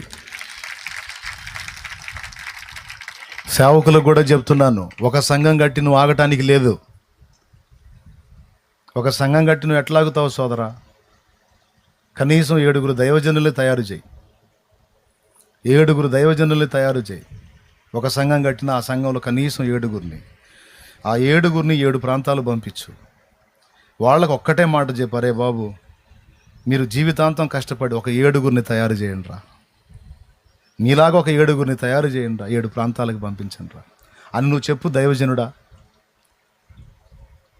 అప్పుడు నువ్వు నీ సంఘం నుంచి లేపే 7 ప్రాంతాలకు వెళ్తారు. అయ్యి ఒక 7. ఆ 7 ఒక్కొక్క సంఘం నుంచి 7 లేపితే 7 ఏళ్ళు పెద్దగా చెప్పండి 49. మరి నీ సంఘం ఊహించగలవా? 50 సంఘాలు కట్టిన చరిత్ర నీకు ఉంటుందని? నేనేమన్నా ఇంత పెద్ద గోల్ పెట్టానా? చాలా చిన్న గోల్, చాలా చిన్న గోల్. దైవజనుడా విను, గుర్తుపెట్టుకో. 7 సిద్ధపరచు, కష్టపడు, ఉపదేశం చేయి, ప్రేమను చూపించు, మాదిరిని చూపించు. ఒక 7 తయారు చేయి. నీకంటే ఉత్తముల్ని కాకపోయినా కనీసం నీ అంతటి వాళ్ళని ఒక 7 తయారు చేయి. దేవునికి స్తోత్రం కలుగును కాక. వదిలే వాళ్ళనే 7 ప్రాంతాలకి నువ్వు మరి కొన్ని ప్రాంతాలు సంచరించు. ఎవడు చెప్పాడు నువ్వు ఒక 50 సంఘాలు కట్టలేవని? ఎవడు చెప్పాడు ఒక 50 ప్రాంతాలు నువ్వు ప్రభావితం చేయలేవని? నీకు తెలియకుండానే అయిపోద్ది ఆ పని. దేవునికి స్తోత్రం. పెద్దగా చెప్పండి. దైవజనులకు చెప్తున్నాను, దైవజనులు వివేకం కలిగిన వాళ్ళు చురుగ్గా తీసుకుంటారని. మీకు కూడా చెప్పా క్లియర్గా. ఎవరో త్యాగం చేసి సువార్త ప్రకటిస్తే మనం విని రక్షణ పొంది ఒడ్డెక్కి కూర్చోవటం కాదు, మనం కూడా త్యాగం చేసి సువార్త ప్రకటించాలి. నా ప్రభు పిలిస్తే సేవ కూడా రావాలి. ఆమేన్. ఇవన్నీ జరగాలంటే ముందు నువ్వు మారు మనసు పొంది, ముందు నీ పాపాలన్నీ కడగబడి నిమిత్తం బాప్తిస్మం పొంది నువ్వు ముందు పరిశుద్ధపరచబడాలి. ఎప్పుడైతే నువ్వు పరిశుద్ధపరచబడతావో అప్పుడు దేవుడు నీలోకి వచ్చి నివాసం ఉంటాడు. నీలో ఉండి ఇతరులతో మాట్లాడతాడు, నీలో ఉండి ఇతరులను తాగుతాడు, నీలో ఉండి ఇతర గృహాల్లోకి అడుగు పెడతాడు. దానికి ముందు నివాసంగా, దేవుని నివాసంగా నువ్వు నేను మారాలి. నిద్ర వచ్చిన వాళ్ళు స్తోత్రం చెప్పండి.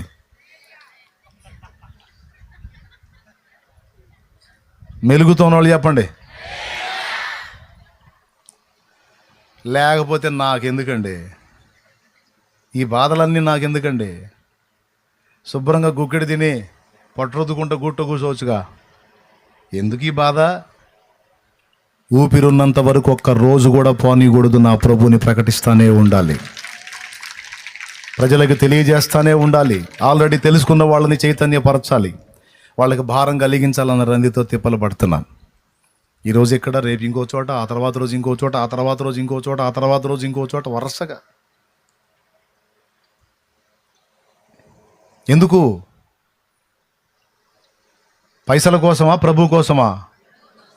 That's all. ఈరోజు ఈ వర్తమానం విన్న యవన బిడ్డలు, స్త్రీలు, పురుషులు అందరూ కూడా ఎవరు మత్తులు లేరు. ఒక్కళ్ళు కూడా కన్నుమేట్లు, అందరూ చురుగ్గా ఉన్నారు, షార్ప్గానే ఉన్నారు. ఈరోజు ఒక తీర్మానం చేయండి.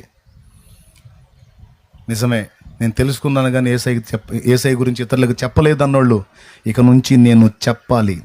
గువ్వలాటలు, గవ్వలాటలు, అష్టాచమ్మలు, చెమ్మచక్కలు, సినిమాలు, సీరియళ్ళు కాదు, నా ప్రభువుని గురించి నా ప్రజలతో మాట్లాడతానని తీర్మానం చేయాలి. ఈ మధ్యలో ఎడో తిరుగుతున్నాడు ముసలోడు, ఉన్నాడా? దొండపాడు అడ్డుగా ఉన్నాడు. ఆ దొండపాడు ఆయన చూడండి, ఆయన చూడండి, వయసు చూడండి. సింపుల్గా 75 ఉంటాయి. సేవకులు కూడా చూడండి. ఇట్రావే.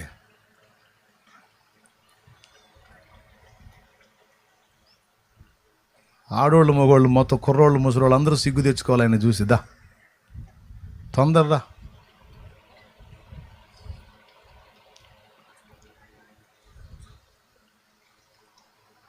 ఆయన వయసు ఎంత నీ వయసు ఎంతే? 77 ఏళ్ళు అంట. అటు తిరిగి వందనాలు చెప్పు. 77 ఏళ్ళయా? ఇప్పటివరకు నువ్వు నమ్ముకుంది ఏ సంవత్సరం? రక్షణ పొందింది ఏ సంవత్సరం? అది 2012, 2012, 2011, 12లో అంతే. 2011 ఆ మధ్యలో అంతే, 11లోనే. చూడండి, అంతకుముందు బరిగోడ్ల వ్యాపారం నువ్వు చేసింది, వ్యాపారం చేశాడు. 2011లో నమ్ముకున్నాడు అంటే ఇప్పటికి ఎన్ని ఏళ్ళు? 14 ఏళ్ళు. 14 ఏళ్ళు ఆయన దేవుళ్ళలోకి వచ్చి.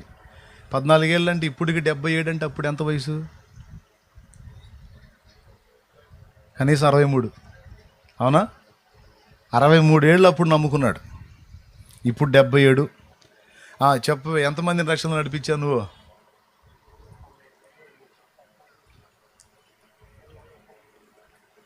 296 మందిని రక్షణ నడిపించాడు ఆయన.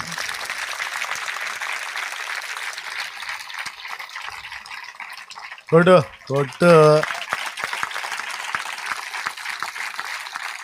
దగ్గరగా 300 ఆత్మలను రక్షణలో నడిపించాడు. సచ్చినా బతికినా అది సాక్ష్యం. అంతకుముందు తనలో లోకానుసారంగా ఉన్నాడు. ఎట్టబడితే అట్ట జీవించావుగా తెలియనప్పుడు.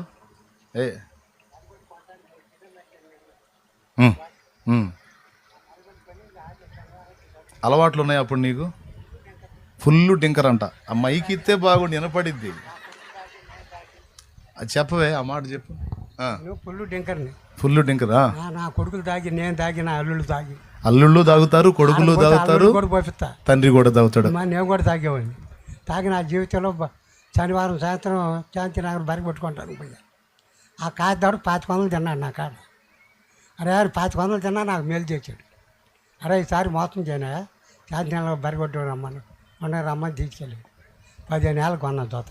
శాంతినగర్లోనా? శాంతినగర్. అది అంటే అక్కడ మన కూటం పెట్టే దగ్గర, పుట్టూరు పట్టణంలో. మా కూటం పెట్టే దగ్గరలో బరిగొడ్లో నేను కొనడానికి వచ్చాడంట. వచ్చినోడు ఇటు వచ్చావా? వచ్చి కాఫీ ఏం చేశాడంటే, ఆ శనివారం డబ్బులు కట్టి ఆదివారం పోయి డబ్బులు కడుతున్నా వాక్యం ఎక్కాడు. వాక్యం ఎక్కి వాక్యం చెప్పిన ప్రతి ఒక్క మాట నాకు తగిలవుతుంది. నా పుట్టకలో కవిత్రాయి పుట్టి నేను చర్చికి పోను, నేనేదో ప్రత్యేకంగా నన్ను గురించి చెప్తున్నాను. నా జేబులో బీడీ కట్ట ఉంది, అగ్గి పెట్టి ఉంది, ముందు చేత కూడా ఉంది జేబులో. నా ప్రతి ఒక్క మాట నన్ను గురించి చెప్తున్నానని 2 కుర్రోళ్ళని పిలిచి వాళ్ళు అమ్ముకున్నా దిక్కులేదు గొడ్డు. తంతలో పోయి కట్టేసి పలానా దొండపడని చెప్పి చీటీ రాపించండి.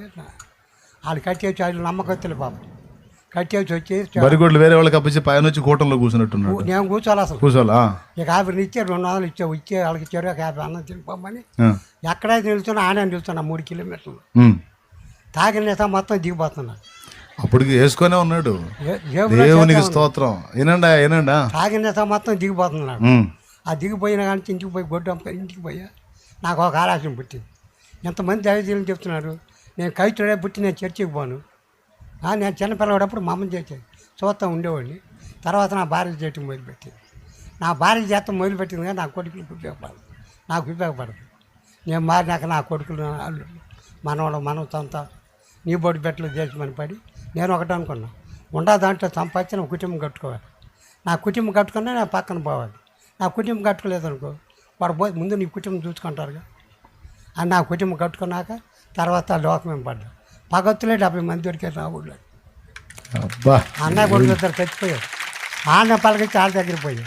నా అన్నయ్య కొడుకు కుటుంబం ఉన్నది. మా చిన్నాన్న కొడుకు అన్నాడు, అరే నువ్వు లెగితే వాళ్ళలోకి పోతున్నా, అన్నయ్య కొడుకు ఇద్దరు చచ్చిపోయాడు, నీవు ఏదైనా జరిగితే మేము రావాలి. చెక్కలోడు మీరు రావద్దు, మీ కాడ నేను రాను. నేను అంటే నేను పెట్టి వైపు నా బిడ్డలు 10 మంది ఉంటారు. అబ్బా, దేవునికి స్తోత్రం కలుగునుగా. నాకు పగత్తులు ఉండరాడ, ఆ పగత్తులు నా కాడకు రావాలి. మీరు రాని నేను మానుకుంటాను. వాళ్ళు రాలా. నాకు పగత్తులు ముందు 70 మంది దొరికారు. అప్పుడు రూపాయన్నారు చిల్లరపేట 5 రూపాయలు చార్జ్. నా కాడ డబ్బులు పెద్ద చిన్నబ్బా. ఇప్పుడు ఇన్ని రకాలుగా కష్టపడి దేవుని కొరకు తిప్పలు పడి ఇన్ని సంవత్సరాలు ప్రయాసపడ్డావు కదే, ఎంతమంది రక్షణలు నడిపించావు నువ్వు ఇప్పుడు? 291.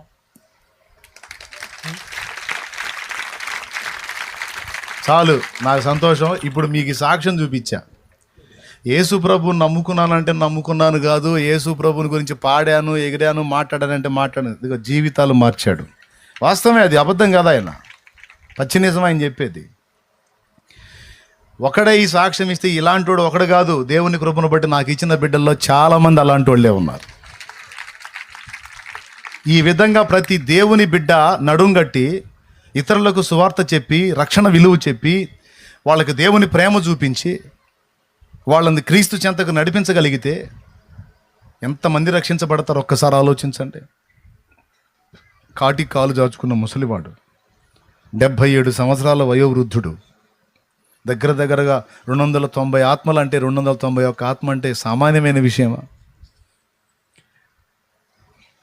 దైవజనుడి వల్ల కూడా కాల, కొంతమంది సేవకుల వల్ల కూడా కాల అంతమందికి రక్షణ ఇవ్వటం, రక్షణలో నడిపించటం. కానీ ఆయన చేశాడు. రెండో పని లేదు, ఆత్మల భారంతోనే పరిగెత్తుతూ ఉంటాడు.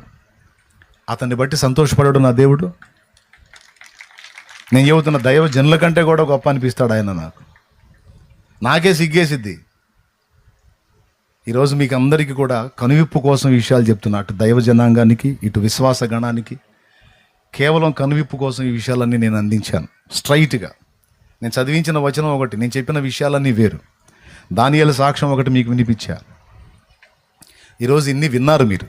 మీ తీర్మానం ఏంటి? మీ తీర్మానం ఏంటి? మీరేం నిర్ణయించుకున్నారు? ఇక కూటం ఆమెనంటే పోయి ఒక ముద్ద దీనికి అంతే అడ్రస్ లేకుండా పోదాం అనుకుంటున్నారా? లేకపోతే కొంచెం మీ మనసులో ఏదన్నా చివుకు మందా, కొంచెం ఆలోచన కలిగిందా? అరే అంత ముసలాయన దేవుని కొరకు, ఆత్మల కొరకు అంత భారంతో కష్టపడుతుంటే నేనేం చేశాను? ఎంతమంది చేతులు ఎత్తుతారండి ఇక్కడ? నేను 10 ఆత్మల్ని రక్షించాను అన్నవాళ్ళు చేతులు ఎత్తండి.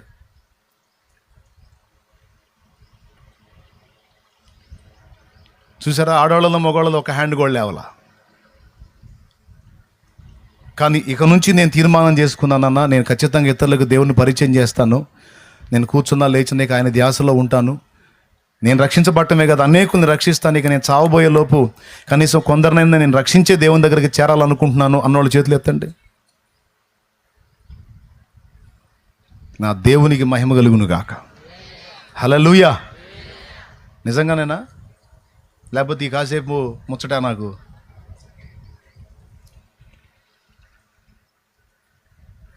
సరే, మీరు తీర్మానం నిజమైతే ఖచ్చితంగా ఇక నుంచి ఇంకా సేపట్లో కూటం అయిపోయింది, ఆ ప్రతిష్ట అయిపోయింది. నేను వెళ్తాను, నా పరిచర్య నాకుంది. ఇక మీ హృదయాల నిండా దేవుని పని చేయాలన్న తృష్ణ, ఆకాంక్ష, ఆ గురి కలిగి మీరు కష్టపడాలి.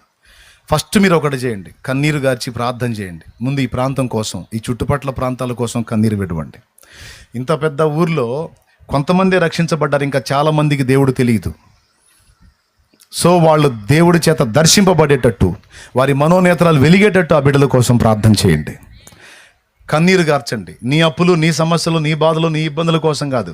వాటి కోసం నువ్వు ఏడవాల్సిన అవసరంలా. మామూలుగా ప్రార్థన చేసిన జవాబిస్తాడు. నీ కళ్ళు దేనికోసం కన్నీరు గార్చాలో తెలుసా? నశించిపోతున్న ఆత్మల కోసం. నీ గుండె దేనికి బాదుకోవాలో తెలుసా? నీ కళ్ళ ముందు పాడైపోతున్న యువతరం కోసం. నీ మోకాళ్ళు దేనికోసం వంగాలో తెలుసా? నీ కళ్ళ ముందు నశించిపోతున్న జీవితాల కోసం. దానికంటే ముందు ఒక్కటి గుర్తుపెట్టుకో, ఇంకా నీలోనే లోకాశలు చావలా. నువ్వు మారేది ఎప్పుడు? వాళ్ళ కోసం ప్రార్థించి వాళ్ళని మార్చేది ఎప్పుడు? దృష్టి పెట్టుకొని ముందు నువ్వు మార్చుకో. నీలో ఉన్నటువంటి ఆ లోక ఆకర్షణలు, లోక ఆపేక్షల ఆ తత్వాన్ని ముందు నీలో నుండి వెళ్ళగొట్టు. ఆ లోక ఆకర్షణలు, లోకంలో అలా ఇలా ఉండే ఆ తత్వాన్ని వదిలేయి. పరిశుద్ధులకు తగినట్టుగా, పరిశుద్ధ జీవితానికి తగినట్టుగా జీవించడం మొదలుపెట్టు. నా తండ్రి తప్పకుండా నిన్ను వాడుకుంటాడు. మీకు తెలుసా, నేను రక్షణలోనికి వచ్చినప్పుడు, దేవుడు నన్ను దర్శించినప్పుడు, నాకు క్రీస్తుని గురించి పరిచయం చేసి నన్ను బలపరిచి ప్రభు దగ్గరికి నన్ను నడిపించింది ఒక ఆడమనిషి. పొట్టగోస్తే అక్షరం ఒక రాని ఆడమనిషి, అయితే పరిశుద్ధాత్మను పొందుకున్న మనిషి. అక్షర జ్ఞానం లేకపోయినా పర్వాలా, కానీ పరిశుద్ధాత్మతో నింపబడితే, దేవుని ప్రేమ గుండెల్లో కుమ్మరించబడితే ఆ మనిషిని ఆపటం ఎవ్వడి వల్ల కాదు. అలాంటి అభిషేకం మనందరి మీదికి నా తండ్రి పంపునుగాక. ఆమెన్. కొంతమంది సమాజముగా కూడుట మానుకుంటున్నారట. రెండు ముక్కలు చెప్పి ప్రార్థన చేస్తాను, ఇక వినండి. ఇక్కడ పౌలు మహనీయుడు మాట్లాడుతున్నాడు, మీరు సమాజముగా కూడుట మానక ఆ దినము సమీపించే కొలది మరి ఎక్కువగా అలాగూ చేయొచ్చు, ఒకడినొకడు ప్రోత్సహించుకుంటూ భక్తికి పురికొల్పుకోండి అనే మాట పరిశుద్ధాత్మ దేవుడు పౌలు ద్వారా పలికించిన మాట మనం చదివింది. ఇక్కడ మీరు గమనించాల్సింది ఏంటంటే, మనం కూడి అంటే మనం కలిసి ఆరాధించుకోవటానికి ఆ మందిరాన్ని నిర్మించింది. దేవుని మందిరం ఎందుకు అంటే, అందరము కూడుకొని ప్రార్థించడానికి, ఆరాధించడానికి, దేవుని మాటలు వినటానికి, దేవుని సంగతులు నేర్చుకొని బలపడటానికి, మనమందరం కూడుకోవటానికి ఒక స్థలం కావాలి, ఒక ప్రాంగణం కావాలి. కనుక ఆ మందిరాన్ని నిర్మించుకున్నాం. దేవునికి స్తోత్రం. మందిరం యొక్క అవసరత దేనికంటే, మనందరం కూడుకోవటానికి. మనం కూడుకొని ఆరాధించటం అనేది చిన్న విషయమా పెద్ద విషయం అంటే చాలా సీరియస్ మ్యాటర్ అది. లోకస్తులకు ఆజ్ఞ లేదు, కానీ క్రీస్తు యేసు రక్తములో కడగబడినటువంటి పరిశుద్ధులందరికీ కూడా దేవుడు ఆజ్ఞ ఇచ్చాడు. మీరు సమాజముగా కూడుట మానొద్దు అన్నాడు. అందుకని మనం ప్రతిరోజు కూడుకోవటం కుదరదు కాబట్టి ఆదివారం ఒకరోజు ఏర్పాటు చేసుకున్నాం. 6 రోజులు పని చేసుకుంటాం, కష్టపడి చాకిరీ చేసుకుంటాం. ఆదివారం రోజు దేవుని మందిరానికి వచ్చి మనం కూడుకుంటాం. ఆ రోజు పొరపాట్లు ఏమన్నా ఉంటే ఒప్పుకొని సరిదిద్దుకొని ప్రభు బలలో చేయేస్తాం, దేవుణ్ణి ఆరాధిస్తాం, దైవజనుడి నోటి నుండి దేవుడు అందించే వాక్కు వింటాం. ఆ వాక్ శక్తితో 6 దినాలు మనం మనుగడ సాగిస్తాం లోకంలో. అయినప్పటికీ మళ్ళీ ఏ మాలిన్యం అంటకుండా మళ్ళా ఆదివారం రోజు దేవుని సన్నిధికి వస్తాం. ఇలాగ దేవుని సన్నిధిలో మనం కూడుకుంటూ దేవుని పాదాల చెంత నుండి వచ్చేటువంటి ఉపదేశాన్ని వింటూ మనం భూమి మీద భద్రంగా ఉంటాం. రెండవది, రాకడకు సిద్ధపడతాం. ప్రభుకి స్తోత్రం చెప్పండి. దేనికి సిద్ధపడతాం? రైట్. దేవుడు అనేక విషయాలు తన దాసుని ద్వారా మనకు నేర్పుతాడు. నేర్చుకున్న ప్రకారం పరిపూర్ణతలోకి వస్తాం, సిద్ధపడతాం, అనేకుల్ని సిద్ధం చేస్తాం. ఇలాంటి ప్రక్రియ జరగడానికి మందిరము, పరిచర్య, సంఘక్రమం ఇదంతా కూడా దేవుడు ఏర్పాటు చేశాడు. పరిచర్య ధర్మాన్ని ఎందుకు ఏర్పాటు చేశాడంటే, ఎఫెసీ పత్రిక 4:13 చెప్పింది. ఎఫెసీ పత్రిక 4:13 దందని నోట్ చేసుకోండి, ఇక నేను ముగింపులోకి తీసుకెళ్తాను. పరిశుద్ధులు సంపూర్ణులగునట్లు క్రీస్తు శరీరము క్షేమాభివృద్ధి చెందుటకును పరిచర్య ధర్మము జరుగుటకును ఆయన కొందరిని అపోస్తులను గాను. పరిచర్య ధర్మము జరగటానికి ఏది కారణము, ఎందుకు ఏర్పాటు చేశాడు అనేది ఒక్కటి ప్రశ్న వేసుకుంటే, పరిశుద్ధులు సంపూర్ణులు అవ్వటానికి, క్రీస్తు సంఘం అంటే నువ్వు నేను మనం భద్రంగా ఉండటానికి, క్షేమ అభివృద్ధి పొందడానికి, పరిశుద్ధులు సంపూర్ణులు కావటానికి, ఈ 2 కారణాలను బట్టి దేవుడు పరిచర్య ధర్మం ఏర్పాటు చేశాడు. దాన్ని నెరవేర్చడానికి ఒక మందిరం, ఒక సంఘం, ఒక క్రమశిక్షణ ఏర్పాటు చేశాడు. ఇదంతా అయితే ఇక్కడ పాఠం ఏంటంటే, మనం ఎట్టి పరిస్థితుల్లో నియమించినటువంటి దినమందు సమకూడి దేవుడు మనకు అందించేటువంటి ఉపదేశాన్ని పొందటం ద్వారా మనం ఆత్మీయంగాను భౌతికంగాను కూడా దీవించబడతాం. ఇప్పుడు ఈ సమకూడి మనం చేసేటువంటి ఈ ఉపచారం, ఈ పరిచర్య, ఈ ప్రార్థన, వీటన్నిటి ద్వారా మనకు వనగూరే ప్రయోజనాలు కొన్ని బైబిల్లో రాసున్నాయి. వాటిల్లో మొట్టమొదటిది, వారు కూడి వచ్చినప్పుడు వారు చేసినటువంటి ప్రార్థన దేవుని సన్నిధిలో వినబడుతుంది అని గ్రంథంలో రాసుంది. ఉదాహరణకి మత్తయి సువార్త 18వ అధ్యాయము 18వ వచనం నుంచి కిందికి మీరు చూడగలిగితే అక్కడ ఇలా రాసుంది. చూడండి ఒకసారి. మత్తయి సువార్త 18వ అధ్యాయము 18వ వచనం నుంచి కింద. భూమి మీద మీరు వేటిని బంధింతురో అవి పరలోకమందును బంధింపబడును, భూమి మీద మీరు వేటిని విప్పుదురో అవి పరలోకమందును విప్పబడునని మీతో నిశ్చయముగా చెప్పుచున్నాను. మరియు మీలో ఇద్దరు తాము వేడుకొని దేని గూర్చేయనను భూమి మీద ఏకీభవించిన ఎడల అది పరలోక లేదా ఏకీభవించుట, రెండు ఒకే అర్థం వచ్చే మాటలు. భూమి మీద ఇద్దరు దేని విషయంలోనైనా ఏకీభవించి దేవుణ్ణి అడిగితే దేవుడు దాన్ని ఖచ్చితంగా చేస్తాను అని ఇక్కడ రాశాడు. దేవునికి స్తోత్రం కలుగునుగాక. మనం సంఘంగా కూడి మన సంగతులను గురించి కానీ మన సమాజాన్ని గురించి కానీ మనం చేసే ప్రార్థన జవాబును సంతరించుకుంటుంది. దానికి మనం కూడి ప్రార్థన చేయాలి. ఇది మొదటి విషయం. ఇద్దరు ఏకీభవిస్తే, వాళ్ళు ఏకీభవించి ప్రార్థిస్తే నేను ఆ ప్రార్థన విని జవాబిస్తానని దేవుడు గ్రంథంలో రాశాడు. ఇద్దరు కలిసి ప్రార్థన చేస్తేనే వింటానన్న దేవుడు ఇంతమందిగా కలిసి మనం ప్రార్థించినప్పుడు వింటాడా వినడా?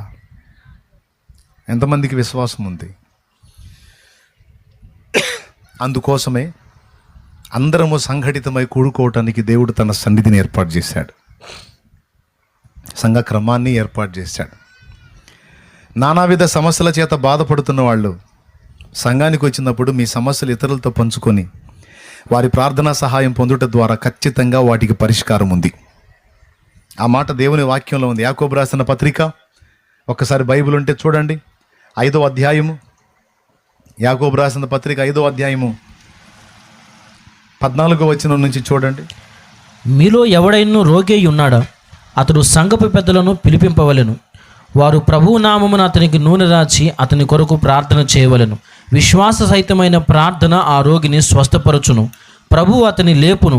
అతడు పాపములు చేసిన వాడైతే పాప క్షమాపణ నొందును. అక్కడ ఏమన్నాడు తెలుసా? ఆ తర్వాత కింద, మీ పాపములను ఒకరితోనొకడు ఒప్పుకొనుడి, మీరు స్వస్థత పొందినట్లు ఒకని కొరకు ఒకడు ప్రార్థన చేయుడి. దేవుని మందిరంలో చాలా మంది కూడుకొని వస్తారు. చాలా మంది చేసే తప్పేంటో చెప్పనా? వాళ్ళ సమస్య ఇతరులతో పంచుకోరు. కూర్చొని వాళ్ళ కోసం వాళ్ళే ప్రార్థన చేసుకొని వెళ్తారు. ఒక రహస్యం ఏంటంటే, బాగా వినండి బ్రదర్స్, ఇంట్రెస్ట్ ఉన్న వాళ్ళందరూ వినండి. మ్యాటర్ అర్థం కాని వాళ్ళకి ఎటు కూడా వినరు అనుకోండి. మ్యాటర్ అర్థమయ్యే వాళ్ళు వినండి, తీవ్రంగా తీసుకుంటారు. జాగ్రత్త, మీ మేలు కోసం చెప్తున్నాను నేను. దేవుని సన్నిధికి మనం వచ్చినప్పుడు మనం సంఘముగా కూడుతున్నాం. ఇద్దరు ముగ్గురుగా కాదు, అనేక మందిగా మనం సమకూడుతున్నాం. ఇక్కడ ఏం చెప్పాడంటే, ఇద్దరు దేనికోసమైనా కలిసి ప్రార్థిస్తే నేను దాన్ని వింటాను అని దేవుడు జవాబు చెప్పాడు. నువ్వు సింగిల్గా ప్రార్థన చేసుకునేది ఎప్పుడంటే, నువ్వు ఇంటికాడ ఒంటరిగా ఉంటావు చూడు, ఎవరికి చెప్పకుండా నువ్వు అక్కడ ప్రార్థన చేసుకుంటావు. ఏకాంత ప్రార్థనలో, పర్సనల్ ప్రేయర్లో నీ సమస్యలు చెప్పి ప్రేయర్ చేసుకుంటావు. మందిరంలోకి నువ్వు వచ్చినప్పుడు, సంఘం మందిరంలో కూడుకున్నప్పుడు ఖచ్చితంగా ఒక పని చేయాలి. ఏంటో తెలుసా? నువ్వు ప్రాబ్లమ్స్లో ఉంటే నీ పక్కన కూర్చున్నటువంటి వ్యక్తికి ఆ ప్రాబ్లం పంచుకోవాలి. ఈ విధమైన సమస్యతో నేనున్నానక్క అన్నా, ఇదిగో దయచేసి నా కోసం ప్రార్థన చేయండి, మీకోసం కూడా నేను ప్రార్థన చేస్తాను, మీ ప్రాబ్లం చెప్పండి అని ఒకరి కోసం ఒకరు ప్రార్థన చేయటం అనేది జరగాలి. దీనికి పక్కాగా జవాబు ఉందని మీకు 2 వచనాలు చూపించాను. ఒక వచనమేమో మత్తయి సువార్త 18వ అధ్యాయము 18వ వచనం నుంచి కిందికి చదివితే, భూమి మీద మీరు ఇద్దరు ఏకీభవించి ఏది అడిగితే అది నేను. ఎంతమందికి అర్థమవుతుంది? ఇస్తానన్నాడా అనలేదా? యాకోబు రాసిన పత్రిక కూడా ఏం చదివారు? మీరు స్వస్థత పొందినట్లు ఒకరి కోసం ఒకరు. కానీ కూటమైతే జరుగుతుంది, అందరూ కూడైతే వస్తున్నారు, కానీ ఒకరి సమస్య ఒకరికి చెప్పరు. ఒకరి కోసం ఒకరు ప్రార్థన పొరపాటును కూడా చెయ్యరు. కానీ దేవుడు నాకు ఇచ్చిన కృప, నేను ఖచ్చితంగా పని చేపిస్తా. శుక్రవారం రోజు ఫాస్టింగ్ ప్రేయర్కి వచ్చినప్పుడు ఒకరి కోసం ఒకరి చేత ప్రార్థన చేపిస్తాను నేను. చాలామంది మైండ్ ఎట్టుంటుందంటే ఏ కాడికి అయ్యగారి చేత ప్రార్థన పొందుదాం, దైవజనుడు చేతులు ఉంచితే చాలు అన్న మైండ్లోనే ఉంటారు. కానీ ఇలాంటి వచనాలు బైబిల్లో ఉన్నాయన్న విషయాన్ని తీవ్రంగా తీసుకోరు. కానీ నిజంగా ఉన్నాయి. మీరు స్వస్థత పొందినట్లు ఒకరి కోసం ఒకరు ప్రార్థన చేయండి. అంతేకాదు, పొరపాట్లు ఏవైనా ఉంటే ఒకరి ఎడలో ఒకరు చేసి ఉంటే ఒప్పుకొని క్షమాపణ కోరండి, దేవుడు వాటిని కడిగి వేస్తాడని నేర్పాడు. ఇప్పుడు మనం కూడి వచ్చినప్పుడు ఖచ్చితంగా సంఘంలో అది ఒక టైం ఇస్తే బాగుంటుంది. మీరు ఒకరి కోసం ఒకరు 1 నిమిషం ప్రార్థన చేయండి అనే టైం ఒకటి ఏర్పాటు చేస్తే సూపర్ ఉంటుంది. చాలా అద్భుతాలు జరుగుతాయి, చాలా సాక్ష్యాలు మందిరంలోకి వస్తాయి. దేవునికి స్తోత్రం కలుగును గాక. ఎందుకంటే దేవుడు సమకూర్చుతున్నదే అందుకు. కానీ అదొక్కటి చేయట్లే. మనం మొదటి విషయం చెప్పాను, కలిసి ప్రార్థించుట ద్వారా, కూడి ఒకరి కోసం ఒకరు మొరపెట్టుట ద్వారా ఖచ్చితంగా ఎంత మొండి సమస్యకైనా పరిష్కారము దేవుడిస్తాడు. నాకు ఫ్యామిలీ మొత్తం భయంకరమైన అప్పుల్లో ఉన్నప్పుడు నేను చేసిన పని ఏంటో తెలుసా? ముందు కుటుంబాన్ని కూర్చోబెట్టి అందరిని ఐక్యపరిచి ప్రార్థన చేయించేవాడిని. పిల్లల్ని కూడా మోకాళ్ళు లేపించి పిల్లల చేత కూడా అందరము కలిసి ఐక్యంగా ప్రార్థన చేయటం మొదలుపెట్టాం. అందరం కలిసి ఎప్పుడైతే ఐక్యంగా ప్రార్థన చేయటం మొదలుపెట్టామో దేవుడు కార్యాలు చేయటం మొదలుపెట్టాడు. అడ్రస్ కూడా లేకుండా పోయినాయి అప్పులన్నీ. ఇప్పుడు కొన్ని చేయాల్సినవి ఉంటాయండి, కొన్ని చేయాల్సినవి ఉంటాయి. చేయాల్సినవి చేయకుండా నా సమస్య పోవట్లేదు, నా ఇబ్బంది పోవట్లేదు, నా ఇరుకు పోవట్లేదు, నేను అనుకున్న జరగట్లేదు అని కొంతమంది మాట్లాడుతూ ఉంటారు. కొన్ని పద్ధతులు ఉన్నాయి, కొన్ని చేయాల్సిన విధంగా చేస్తే తప్పకుండా దేవుడు తన కార్యాలు జరిగిస్తాడు. వాటిల్లో ఒకటేంటంటే కలిసి ప్రార్థించటం, కూడి ప్రార్థించటం. మొట్టమొదటిది ఏం చెప్పాను? కూడి సమాజముగా సన్నిధిలోనికి రావాలి. రెండవది కూడి ప్రార్థించాలి. ఏమన్నా అర్థమవుతుందని నేను చెప్పేది? అక్కడ నడుస్తున్నందున దుమ్ము లేస్తుంది, ఆ దుమ్ము దెబ్బకు కోరొచ్చి దగ్గుతున్నారు, అది సమస్య. ఓకేనా? ఇప్పుడు మీ దగ్గు ఆగాలంటే ముందేం చేయాలి? అక్కడ కాస్త నీళ్లు చల్లాలి, లేదా అక్కడ నడిచేవాళ్ళు నడవకుండా కాస్త ఒక దగ్గర నిలబడాలి. అంటే కొన్ని పనులు చేసినప్పుడు కొన్ని సమస్యలు పోతాయి. ఇప్పుడు ఆ పని అక్కడ నీళ్లు చల్లలేదనుకో, ఆ దుమ్ము అలానే కంటిన్యూగా వస్తుందనుకో, మీరు దగ్గుతానే ఉంటారు. ఇప్పుడు ఈ దగ్గుకు ముగింపు పలకాలంటే ఏం చేయాలి?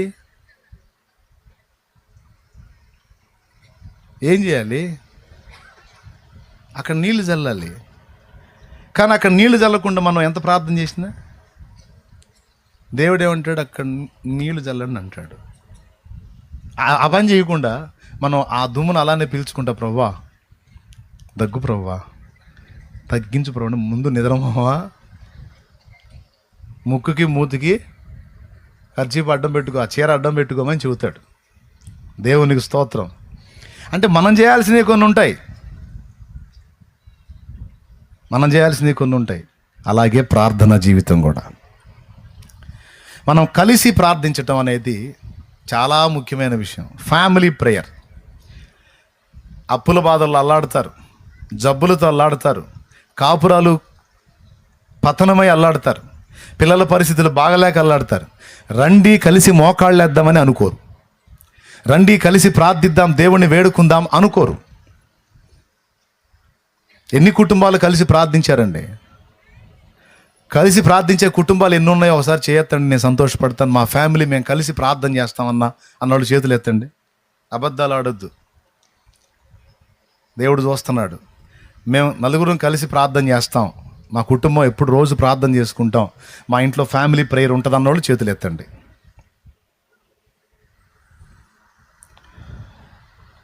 మహా అయితే 4-5 చేతులు వేసినాయి. థ్యాంక్ యూ అన్న. మా ఫ్యామిలీలో కుటుంబ ప్రార్థన ఉండదన్నా అన్నోళ్ళు చేతులు ఎత్తండి. మేము చేయటం లేదన్నా అన్నోళ్ళు. నేనేం తిట్టను, మేము విశ్వాసులమే కానీ, మారు మనసు పొంది బాప్తిజం పొందాంలే కానీ మేము కలిసి ప్రార్థన మాత్రం చెయ్యం అన్నోళ్ళు చేతులు ఎత్తండి. సగం కాదు, దించండి. అన్న అప్పులతో అల్లాడుతున్నాం అన్నోళ్ళు చేతులు ఎత్తండి. సమస్యలతో సతమతం అవుతున్న వాళ్ళు చేతులు ఎత్తండి. మొత్తం ఎత్తారు. ఓకేనా? ఇప్పుడు ఇప్పుడు మీకే అర్థమవుతుంది మ్యాటర్ ఎందుకో. కానీ మీకంటే ఎక్కువ అప్పులు కలిగి, సమస్యలు కలిగి, ఉన్న ఊరు స్థలం అన్నీ వదిలిపెట్టుకొని పోయి రోడ్డు పాలైపోయిన పరిస్థితుల్లో నుంచి తిరిగి మళ్ళీ అదే ప్లేస్లో ఘనంగా నిలబడటానికి కారణం ఏంటో తెలుసా? పిల్లలతో సహా మోకాళ్ళేసి కలిసి ఏకముగా కూడి చేసిన ప్రార్థన.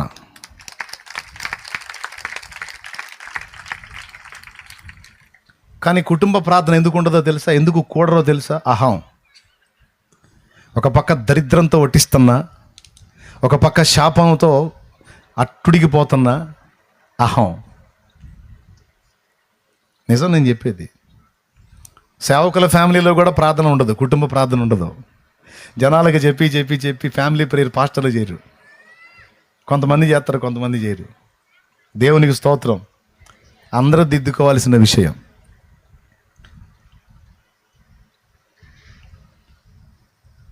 మీరు ఇంట్రెస్ట్గా ఉన్నారా? ప్రార్థన చేయనా? ఒక పక్క శాపంతో అల్లాడుతా, ఒక పక్క ప్రశాంతత లేకుండా నానా బాధలతో ఇబ్బంది పడతా. కుటుంబ ప్రార్థన ఎందుకు చేయరంటే అహం. ఈరోజు నేను చెప్పాను కదా, ఆలోచిస్తారు. ఈరోజు సాయంత్రం అందరూ కలిసి ప్రార్థన చేస్తారు. ఆ పొద్దునో సాయంత్రమో కలిసి ఇందాక అన్న చెప్పలా, శాలేమన్న చెప్పలా, దరిద్రాలన్నీ పోతాయి, అప్పులన్నీ తీరితే కలిసి ప్రార్థన చేయమని చెప్పలా, ఇక రండి, ఇక నన్ను తగలబడండి, ఇంకా చావండి, ప్రార్థన చేసేద్దాం అని పిలుస్తారు సాయంత్రం. దేవునికి స్తోత్రం. అయిద్దా? ఒక రోజు అయిద్ది, 2 రోజులు అయిద్ది, 3వ రోజు ఏం పిలవదు. ఆమె పిలిస్తే పోదామని వాళ్ళు ఉంటారు. ఎవరు? భర్త, పిల్లలు. ఆమె పిలవదు. ఎందుకు పిలవలేదు? మౌనంగా ఉంటుంది. ఏంది ఆమె బిగుసుకొని ఉంది? ఏంది మా ప్రార్థన పిలవలేదు ఏంది మందంటే, మీకేం మాయరోగమా? మీకేం మాయరోగమా? రోజు నేను పిలవాలా? మీరేయొచ్చుగా షాపులో, మీరు కూర్చోవచ్చుగా. ఆయనకేం రోగం? ఆయన రావచ్చుగా. అంటే ఈ కొంప బాగుపడాలని నా ఒక్కదానికేనా? మీకు లేదు. వాడేమో టీవీ చూస్తాడు, వీడేమో సెల్ చూస్తాడు, ఆయనేమో బజార్లో మీరు తిరుగుతాడు. ఇక ఈ కొంప బాగుపడాలి నా ఒక్కదాన్ని పట్టింది. పోతే మొత్తం నాశనమై ఊడ్చుకొని కట్ట కట్టుకొని ఏ కట్ట కింద పడి సావండి పోయి పాయే. Family stories. అబద్ధాలు ఆడకుండా చెప్పండి.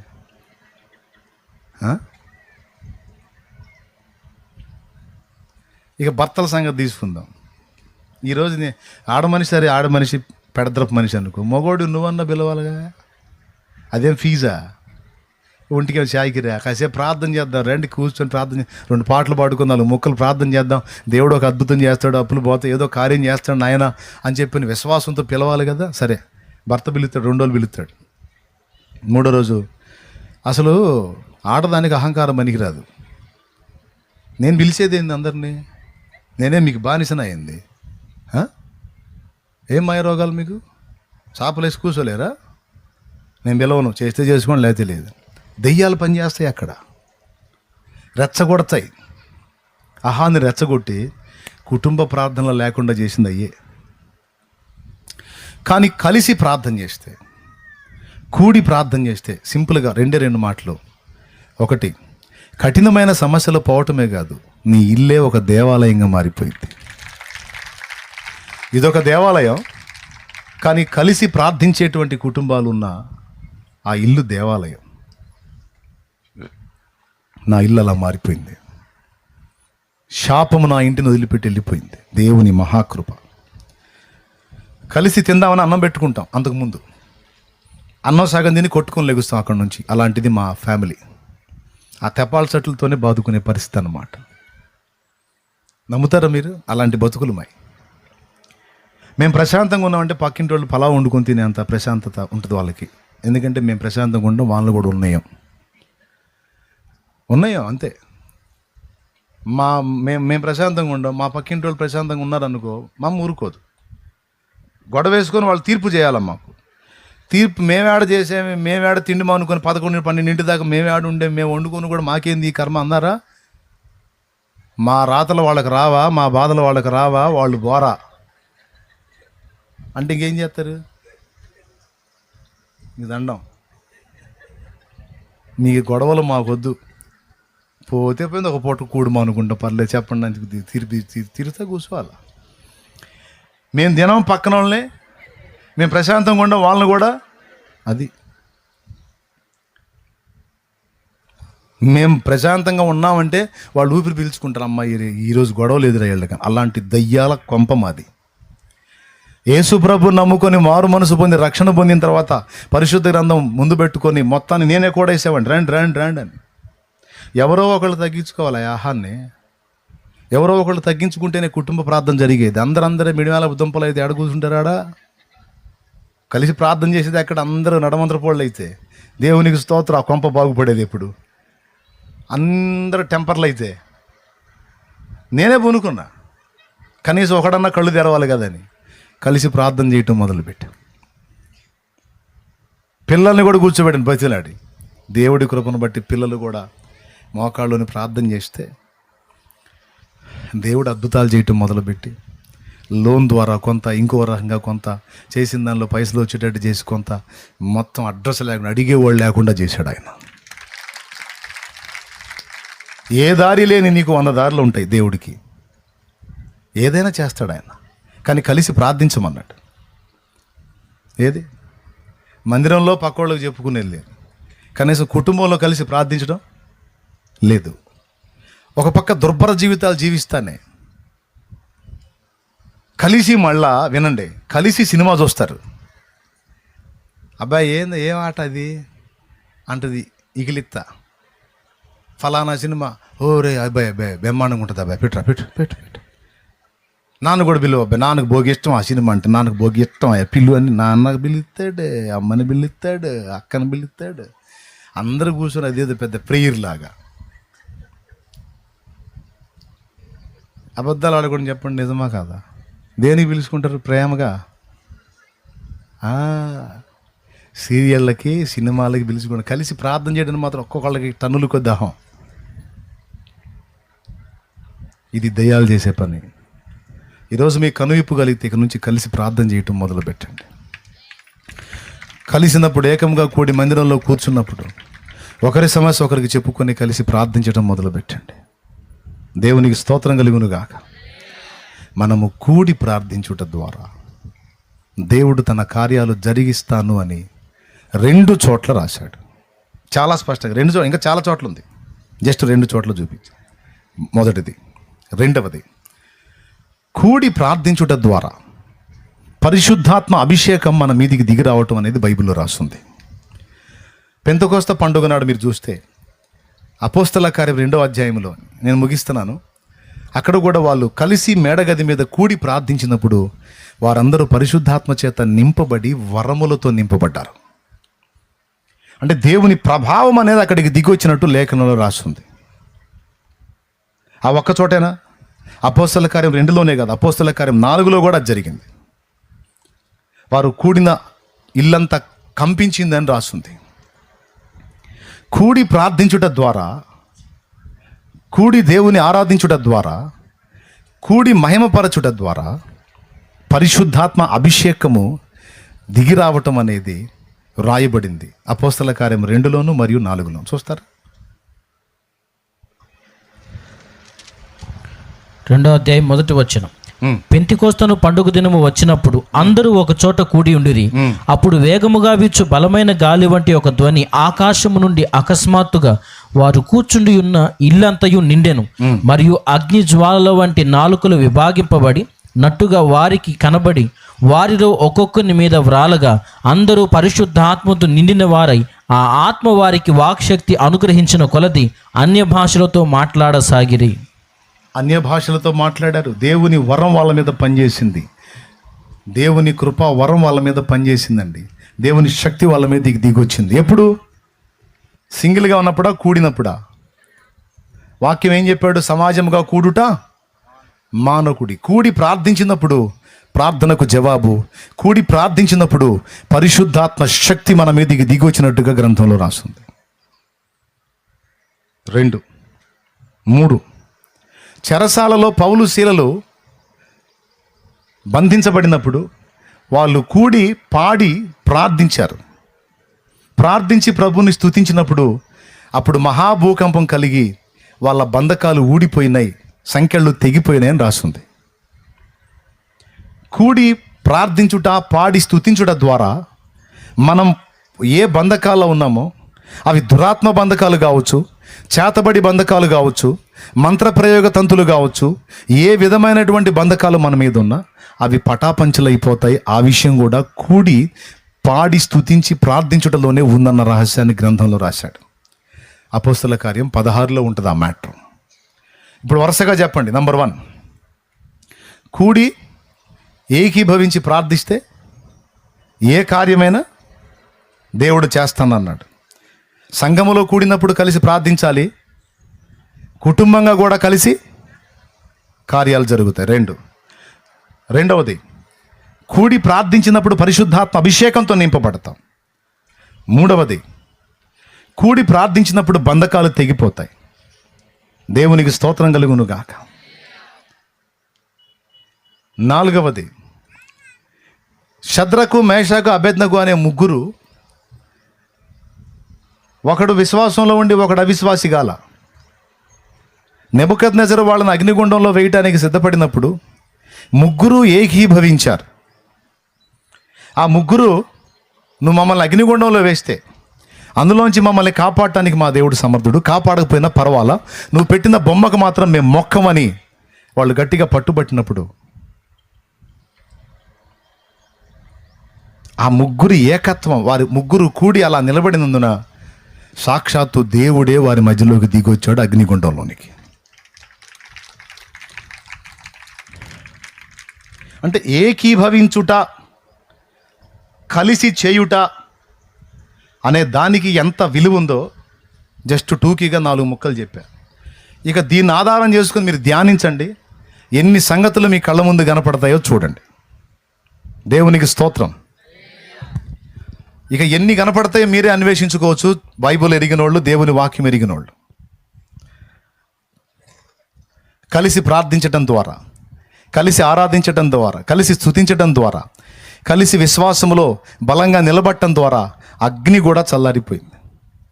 అగ్నిగుండం ఆహ్లాదంగా మారింది. వీళ్ళు ముగ్గురు కలిసి ఏకీభవించి విశ్వాసంలో నిలబడినందున అన్యరాజు వచ్చి, ఒక చక్రవర్తి స్థాయి వ్యక్తి వచ్చి వాళ్ళ ముందు సాష్టాంగపడ్డాడు. ముగ్గురే. అంత పట్టుత్వం ఉంది ఇద్దరు ఏకీభవించి కూడి దేవుని కొరకు నిలుచుట ద్వారా.